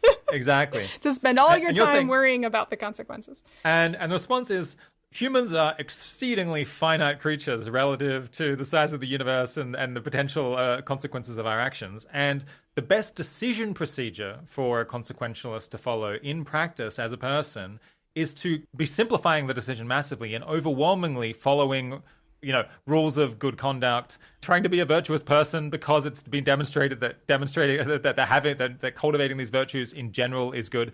And sure, in any particular case, it might not be so, but it would take so much effort to figure out which ones they were, even if you were smart enough to do so, that it wouldn't be worth the cost. Right. So this is one way that utilitarianism in practice just comes to resemble what everything else recommends anyway. Yeah. Just like don't murder, don't steal, except in exceptional, truly bizarre situations. It does. And I do want to emphasize that it's not that we shouldn't do more research on the value of different kinds of actions, because absolutely we should. And as a culture, as a whole, I think it pays to actually look at the effects that our actions have on other people. I mean, with the abortion debate that's raging in the United States right now, I think it pays to actually look at what the consequences are going to be of the kinds of legislation that are being made. It's not that we should just, we'll go with whatever our intuitive feeling is about our duties. No, but certainly in each individual case, yeah, you have to go with sort of what the already established wisdom is about these things. And then hopefully, over time, our culture will continue to develop better and better wisdom. Yeah. I guess, this is a slight aside, but consequentialism also helps to ground where these rules or virtues come from, because in many of the other theories, you have this mystery of, so we think it's bad to steal, but how would we know that? And we think it's good to cultivate kindness, but like what makes that true and how would we know? Whereas if you're saying, well, these are practical implications of the goal of improving the consequences of our actions, then it's very clear where those rules of conduct and those virtues that we want to cultivate are originating from. Right. And it helps, too, when those duties or values conflict with each other, which they often do. Yeah. Should you save a life or should you tell the truth? Well, how could we figure that out unless we think about what the consequences are going to be? Right. Moving on to the second one. Yeah, what's the importance of considering the need for coordination? So this kind of piggybacks on the uncertainty question, because coordination is important because we're trying to figure out what the consequences of our actions are going to be. A lot of times this depends on what actions other people are going to take. So unless we know what choices they're going to make, we don't know what is the most utilitarian thing for us to do. So it's not only helpful to have rules of thumb because of our, for our own individual cases, but it's helpful for us to follow general rules in acting because it makes our behavior more predictable to other people. Now, it's not always important that our behavior be predictable to other people. When we're just doing things that really only affect ourselves, we don't really need any coordination between people. That doesn't matter so much. But when we're acting in the public sphere, when we're thinking about whether to tell the truth about something in a public way, about, what's happening political or something moral, that's going to have effects on a lot of other people. I think we need to be able to trust that other people are generally going to tell the truth. Like our society is going to function much better. We're going to be much better at promoting pleasure if we can generally trust that other people are doing their best to represent the world correctly. Okay, and then the third one, what's the importance of motivational limitations in applied hedonistic utilitarianism? So here the idea is kind of related to perspectival bias. We have motivational biases, right? We're most motivated by our own pleasure and pain and that of people that we care about that are in our emotional circle with us. And, we can try to stretch ourselves and make ourselves, care about other people more. And certainly most of us care about other people to some degree, but we still seem to have just this innate motivation to care about ourselves. We're just more motivated, even if we recognize that that's not a great way to be, that's just how we are.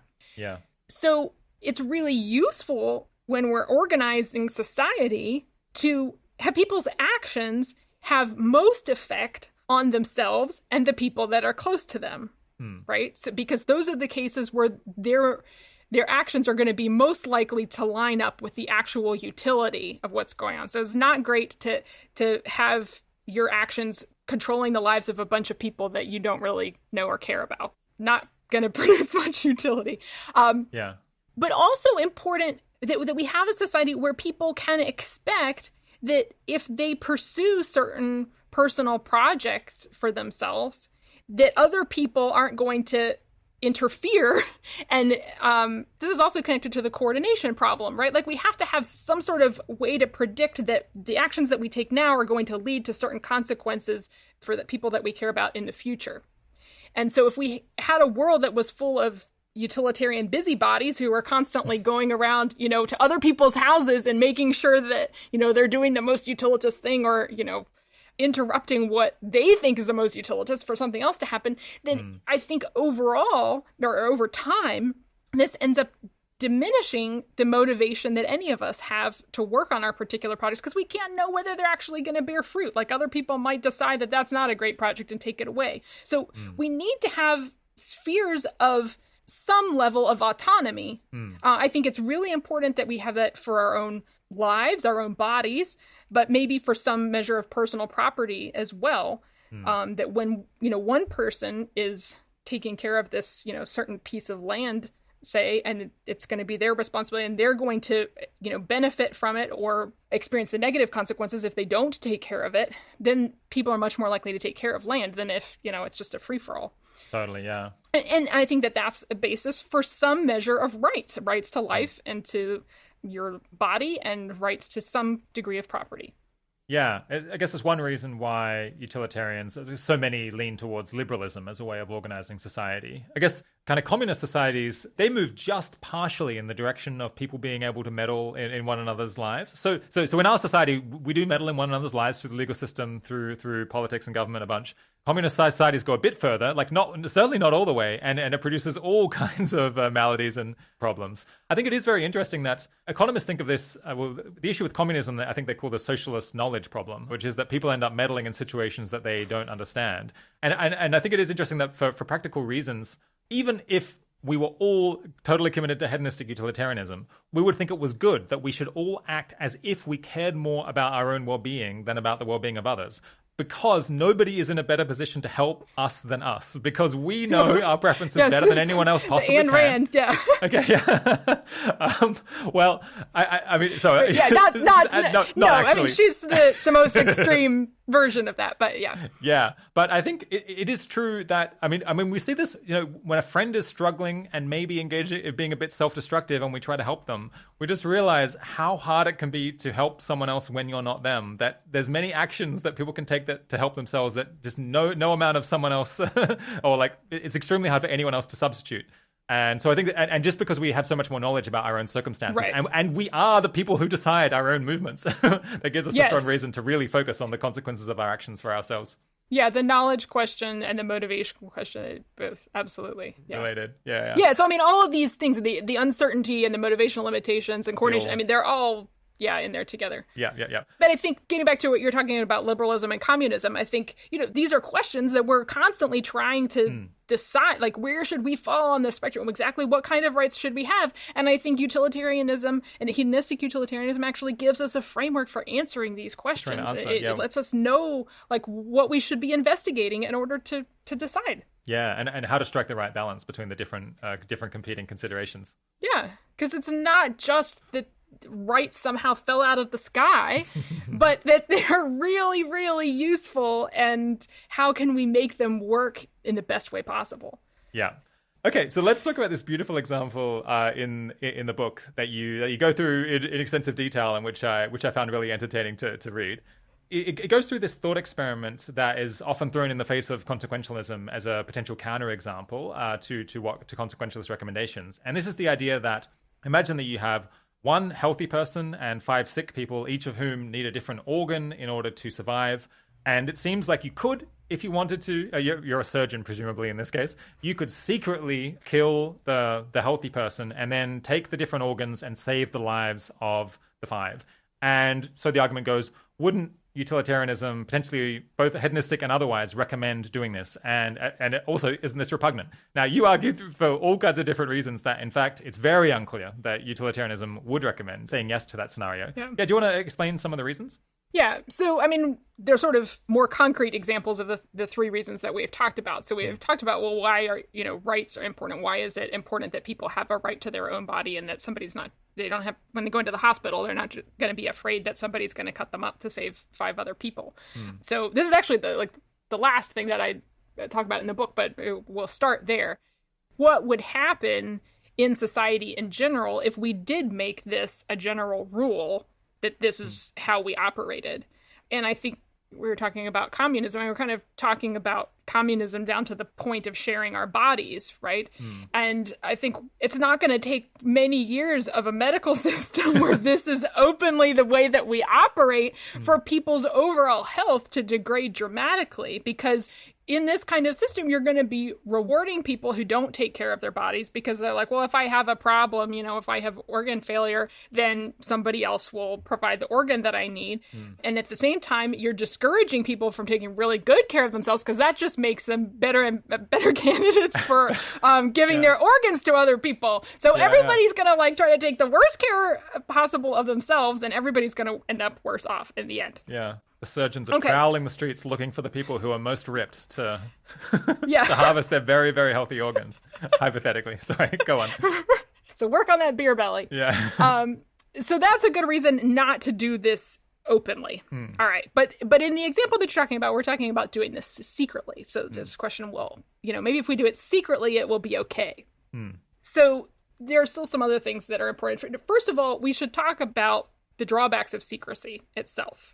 So we talked about the importance of truth-telling, but also, relatedly, if you're doing something like this, like performing a surgical operation, and you're trying to keep it hush-hush from all the other people in the hospital, you're not going to be able to get advice from other people about whether this really is a good idea in this particular case, whether this person really is a good candidate or these people really are good candidates. So you're not going to have the benefit of their advice.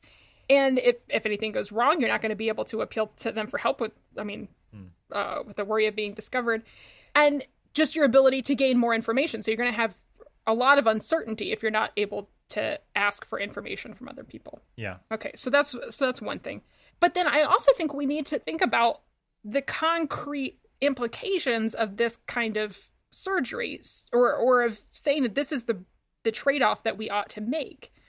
So why is it the best case scenario that we take a healthy person and we give their organs to 5 people who have had some kind of organ failure? Aren't there other, perhaps better ways to bring about more pleasure and pain overall?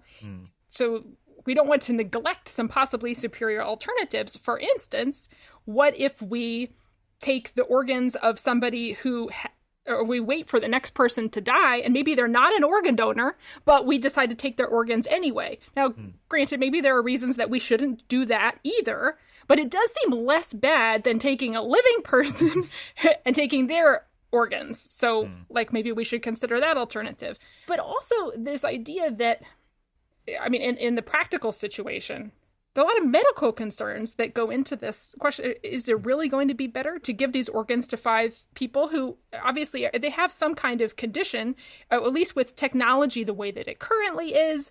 organ transplants aren't 100% successful. A lot of times people still have a lot of health issues afterward. Is their quality of life and the length of life that they have, is it really a 5-to-1 ratio? It probably is still a positive balance if we're not thinking about, the effects on society as a whole. But I don't think it's 5-to-1 as far as the benefits to the costs. And these are all things that I think you would need to think through if you were actually going to carry this out. And again, if you're being secret about it, you don't have anybody else to talk to and be like, well, do you think this is really a good idea or not? Have I thought this through correctly? Right. Yeah. So I think there are lots of reasons to think that this is bad and that there are many better ways to approach the need for organs in people. Yeah. I think another one that you haven't gone through is what would happen if this plot is discovered, which is pretty likely. And it's very reasonable that people would have a concern intuitively that maybe if they tried to pull off a scheme like this, it could go awry and people might find out. And of course, this would lead to catastrophically bad consequences. Yeah, we could go through a few of them. Yeah, so, of course, there's, the immediate bad consequences to the people, to the person that actually did this. They're probably going to spend the rest of their life in prison and all of this. But as for, society as a whole, one of the things that we talked about earlier was the way that this is going to affect other people's motivations to take care of themselves. All right, so some people who say that the utilitarian reasons not to perform this because you're worried about what the societal consequences are going to be of discovery. Some people will say it's not really as strong as the utilitarian is making it out to be. If one act of this is discovered, it's not really going to change people's behaviors in the future. And that's probably true. It might have a small effect, although a small effect spread over all of the, hundreds of millions of people who are going to find out about this might be pretty big. But also you have to consider the fact that at some point that there may be a threshold effect. There may be a tipping point where enough of these things come to light that suddenly people, just completely stop worrying about their own health. Or completely stop trusting the medical system. Well, yes. Or fear that they're going to be snatched off the street as they're walking about. Right. Yes. Yeah. No, absolutely. So all of the other good that the medical system is doing, suddenly it's not able to do. We saw something similar to this during COVID, right? People were scared to come out and get medical treatment. And a lot of people suffered not from COVID itself, but from the fear of going out to the hospital. So, yeah.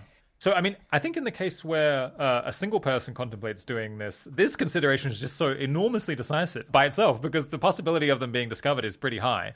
And if they were discovered, this would be an international sensation, the discovery that a surgeon had done this. Hundreds of millions of people would find out. Many people would find it distressing in itself to learn about this. They would be less likely to go into hospital. You would lose any capacity to do good in the rest of your life because you're sent to prison. It's then you can try to change the thought experiment to say, no, you're absolutely sure it will never be discovered. But again, all of our intuitions through life that you shouldn't do horrific things in the expectation that people will never find out bleed over into our disgust reaction at the prospect of doing this.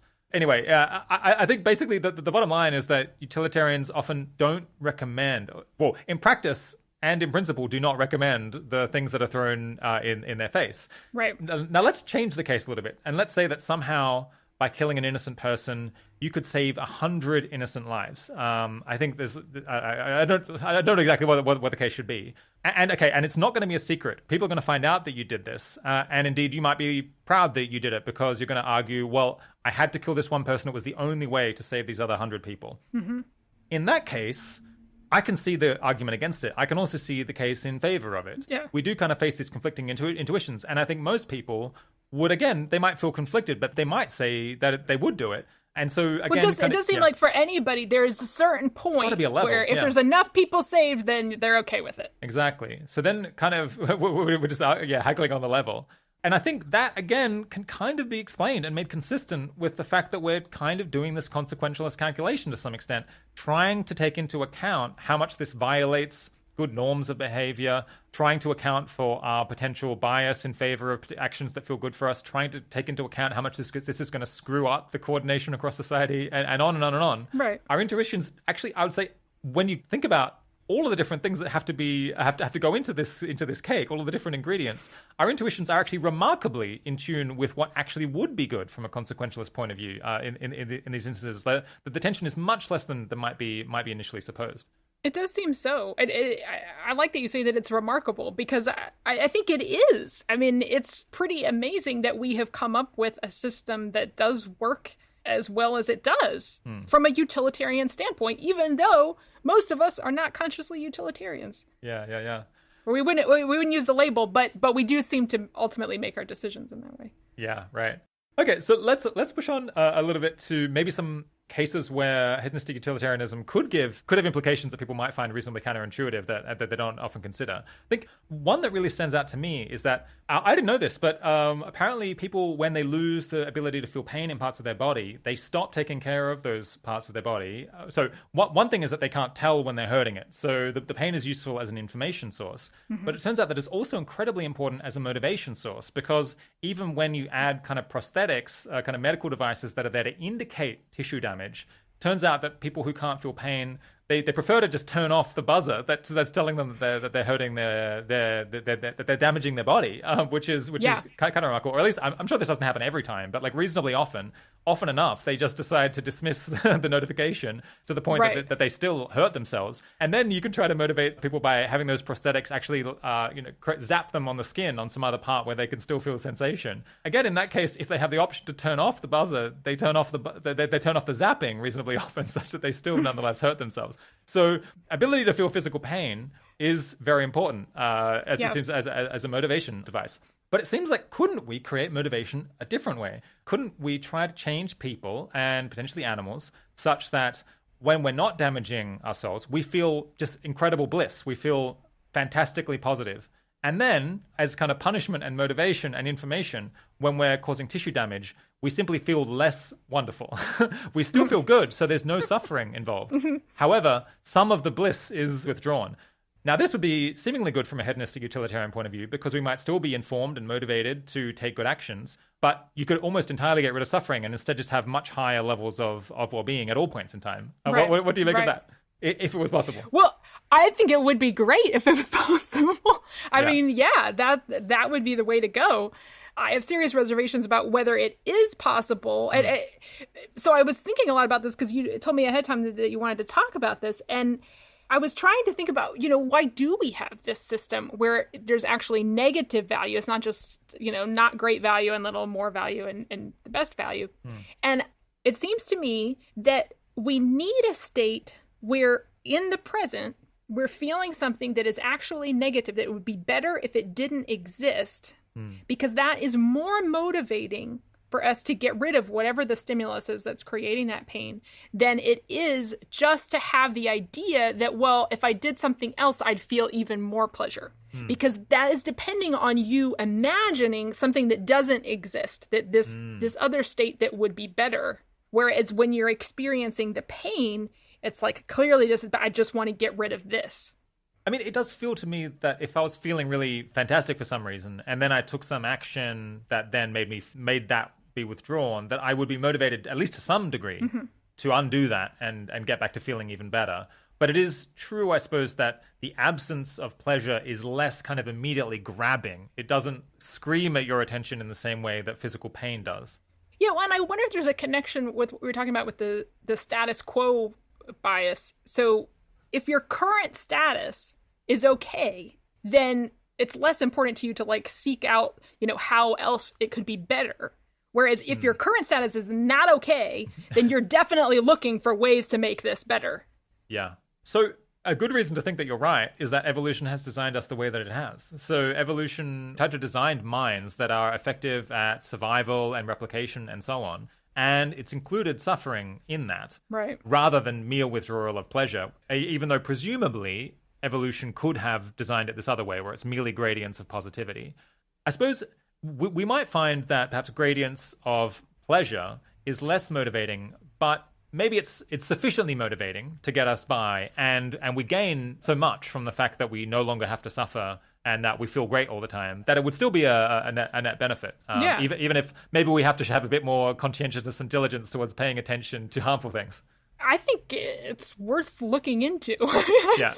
Well, yeah, maybe not now, but maybe in hundreds of years' time. I mean, but as we get a better understanding of how our qualitative states are produced and how they motivate us and things, that's something that there's no reason not to explore that. Absolutely. Yeah. I mean, people think painkillers are useful now when people experience pain and it's not useful. So this seems kind of like a scaled up version of that, or a much more extreme version. Yeah. Whenever I think about taking painkillers, well, and granted, I don't experience a lot of intense pain. I never get migraines or anything like that. But I do always have this like utilitarian thing in my head that's like, but maybe it's really important that I stay in contact with the state of my body that's having this issue. Like if I take the painkiller, I won't know whether things are better or they're worse. So I do always have that conversation with concern. myself. That's interesting, yeah.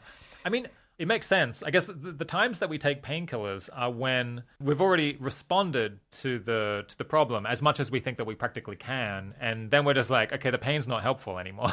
The pain's no longer really. Well, that's when we should take them, but I'm not sure that everybody uses them that way. I think in the same way that the people opiates, turn off. Yeah, they turn off the thing that's supposed to alert them that they're hurting their hand or something. It's causing pain in them. But if they can just turn the pain off, they're not concerned about the hurt to their hand. Yeah, that's really interesting. So if we can disconnect our mental states from our body, we seem to bring ourselves to care less about our bodies.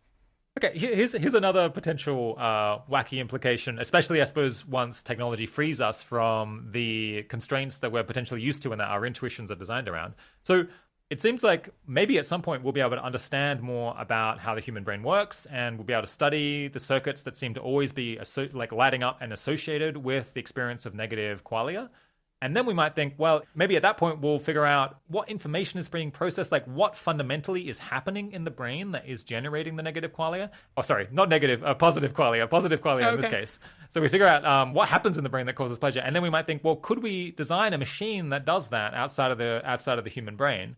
Could we find a synthetic way to generate what the human brain is doing when it experiences pleasure, in the same way that we've kind of designed computers that do analytical tasks that figure out what the human brain was doing when it recognizes objects, or at least they do some kind of simulacrum of what the human brain does.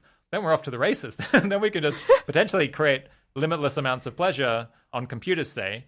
I suppose there's going to be some epistemic questions about how will we ever know that we've managed to succeed with this. But how do you feel about that in principle, at least? Yeah, we have to make sure that our computers can introspect and tell us how they're feeling. Well, I think, when you start thinking about, well, what would we have to do to put that in place? Going to have to create the part of the machine that's creating the pleasure, right? But then you're also going to have some kind of system that's monitoring that's monitoring any outside threats to the future ability of this machine to continue producing this pleasure, right? You're going to have to feed it whatever wastes it produces. You're going to have to get rid of those. So it starting to sound like a person. It's a little bit like maybe evolution already did this. Yeah. And we're one of the results of it. Because my initial intuition, when I think, okay, well, maybe the most moral thing the best thing that we can do for the world is to create these machines that just experience pleasure 24/7. That seems morally repugnant to me. But then when you think about what would that machine actually be like, and the more that you make it actually able to function in the world, the more it starts to seem like something that we actually would care about. Yeah. But on the other hand, maybe that's just wishful thinking, and maybe there are states of the world, including maximal pleasure states for the world that would be good, but that we just don't like. That we as human beings, we're going to look at that and we're going to be like, look nice to us. Yeah, going to be like, ugh, like if that's what life's about, I don't care about this project anymore. We may not be able to appreciate that value sort of from the point of view of the universe, to use their title. Yeah, so we may not be able to look at things from that point of view. We may never be able to have a strong positive intuition that is equal to what that would actually be like. Especially, I mean, even now when we're talking about the pleasure enjoyed by people and other sentient beings all over the world, like the sheer numbers, like we can't represent to ourselves the actual value of those numbers. I mean, we can rationally, make calculations about what outweighs what, but our intuitions, I don't think, can even get close to understanding how much value there would actually be if everybody in the world was blissful all the time. Yeah, it's interesting that you don't find that intuitively appealing. Because I think if I imagine such a world where we have figured out how to produce enormous amounts of pleasure, kind of synthetically, so to speak, then I think that I would just be so happy about that and so stoked to create more of this, because I would just, and I would do it the same way that I achieve empathy for other people or for other animals, by thinking, I imagine the best day, the best experience that I've ever had, and then I'm like, they tell me this server farm is producing 1 million times as much pleasure as you've ever experienced. And I'll just be like, wow, that's so good. That's amazing. We've won. Yeah, maybe I'm just not making it concrete enough to myself. And so my difficulty empathizing with computers is interfering there. Maybe I could get better at that. It is interesting that I think the intuition does change a lot, and it changes for me as well. If you think of just just a server farm that's just sitting there, it just looks like a normal set of computers, versus a being that can communicate to you how it's feeling and indicate to you what's happening internally, and saying right. I am just feeling incredible. You cannot imagine the sense of enlightenment and brilliance of my life. In that case, I don't even really have to stretch to achieve empathy. I'll just be like, wow, this is fantastic. A person having an amazing a life better than I could ever possibly imagine. Isn't that excellent? Yeah, it's all in the details of how you describe the thought experiment and how you represent it to yourself, I feel like, which is... And that's the problem with going with people's evaluative judgments of situations rather than what we really know, which is that pleasure is good. Okay, we're out of time. But yeah, I'd love to, just as a final thing, talk about what are you working on next? What's the next book? Well, actually, it's a great time to ask that question, because I just got a grant from the Future Fund, with an effective altruist organization, the Future Fund Regranting Program in particular, to work on a follow-on book to The Feeling of Value. So going more deeply into both the theoretical and the practical aspects of this, but on the theoretical side, specifically integrating this metaethical view with what's going on in philosophy of mind right now, and trying to understand the nature of qualia, how widely distributed are qualia in the world, what's the relationship between qualitative states and causality / motivation. So I'm going to get to really dive into all of this and look at a lot of the recent stuff that's been going on in metaethics, because there have been some interesting crossovers already happening between these areas, which really wasn't happening the last time I did philosophy 12 years ago. So it's so interesting to see how the field has been changing, and I'm really looking forward to seeing how all of these new methods and new concepts and way of looking at these things can be applied to this view. Yeah, fantastic. Regular listeners will know we have this epic 5-hour-long interview with David Chalmers where we talk about the many different I've theories. listened to part of that. Part of it. I'm very understandable. Where Chalmers works through some of the many different theories that philosophers and scientists have come up with over the years for why on earth does it feel like something to be a person, and what is the nature of consciousness, a question that remains very, very mysterious. So one of the theories is called eliminative reductivism, which is basically saying you think you're conscious, but you're not really conscious. It's an illusion. It's kind of a mistake. There is no such thing. I think your theory of ethics here is, I think, in tension / conflict with that. If that's true, then this theory of... Absolutely. Let me just say, but that's also a crazy view. So it is counterintuitive. But is your view, does it go more easily or less easily with other theories of what consciousness is? It's certainly compatible with various types of physicalism, as long as it's a type of physicalism that acknowledges that there's something that it's like to be that physical thing, or that physical event, or that relation, or whatever it is. So as long as you can have qualitative states, then I think that it's compatible. Okay, yeah. It does seem... I guess this is one thing you'll probably develop in the book a bunch and have a chance to think about more. It does seem like it's compatible with a very wide range of... in fact, almost any theory of what consciousness is, as long as that theory includes there being some subjective experience, and that's a real thing. Right. But I think also... I think that looking at pleasure and pain and the roles that they play in our understanding of morality, but also in our motivation, I think it could be really useful in understanding what qualia are and why they're there to begin with. So I think it's an important datum in philosophy of mind, these normative experiences. Totally. One actual final question now, just to leave the audience with a kind of tantalizing, I think it's fair to say kind of edgy idea in philosophy. So one of the central mysteries in moral philosophy has always been, how would we learn about the existence of moral facts? Because it seems like those facts wouldn't be, philosophers say, causally efficacious. So how do we know that the sun exists? Because the sun has a causal effect on us via the light that travels and hits our eyes, and then the signals go into our brain. That the sun can causally affect us, and so we can observe it and tell that it's there. But it seems like moral properties don't operate in a causal, they don't have causal interactions with us, and so it seems hard for us to discover them in the way that we discover physical things. And likewise with all, like with most ideas of good and bad and valuable and disvaluable and so on.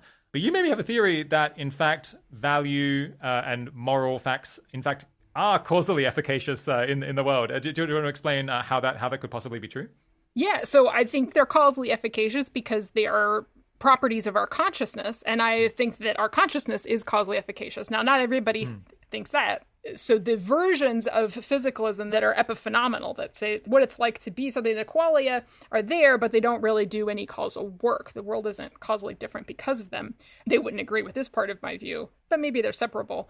But I think that that's a real problem for epiphenomenalists, not just about normative qualia, but all qualia. If they think we have them, but they don't affect anything, then that's including the fact that they don't affect the way that we talk about them, right? So when I ask you, are you experiencing qualia? Is there anything that's like to be you, Rob? And you say yes, well, I can't trust that because there's no causal relationship between what you say and what you're feeling, according to epiphenomenalism. I think it's really important that when we introspect on what's when we are reflecting on our own qualitative states, that we do feel like the feeling that we have is affecting our response to somebody. That we wouldn't make the same response to them if we were experiencing something different or nothing at all qualitatively. Maybe it's an illusion. Maybe there's a way that you could explain away that illusion. I think that's more possible that illusion could be explained away than the illusion that mental states exist at all, or phenomenal mental states exist at all. But I still think it's really odd for any philosopher of mind to, when they're thinking about how they are in the world and their direct acquaintance with what it's like to be this conscious creature, to just throw out this feeling that we have that our conscious states are causally efficacious. Yeah. Maybe instead we should try to take that seriously and see if there's some kind of theory where this could actually be true, especially because we don't understand what causality is.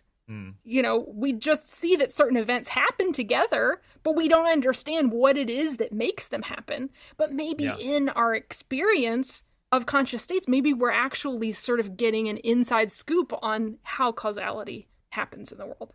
Yeah. So just to flesh out the difference that it would make, I guess one model that is consistent with your moral realism is to say people that when something bad happens to them, it feels bad. It produces this property of ought not to be-ness, and also they act to evade that sensation, but for a different reason.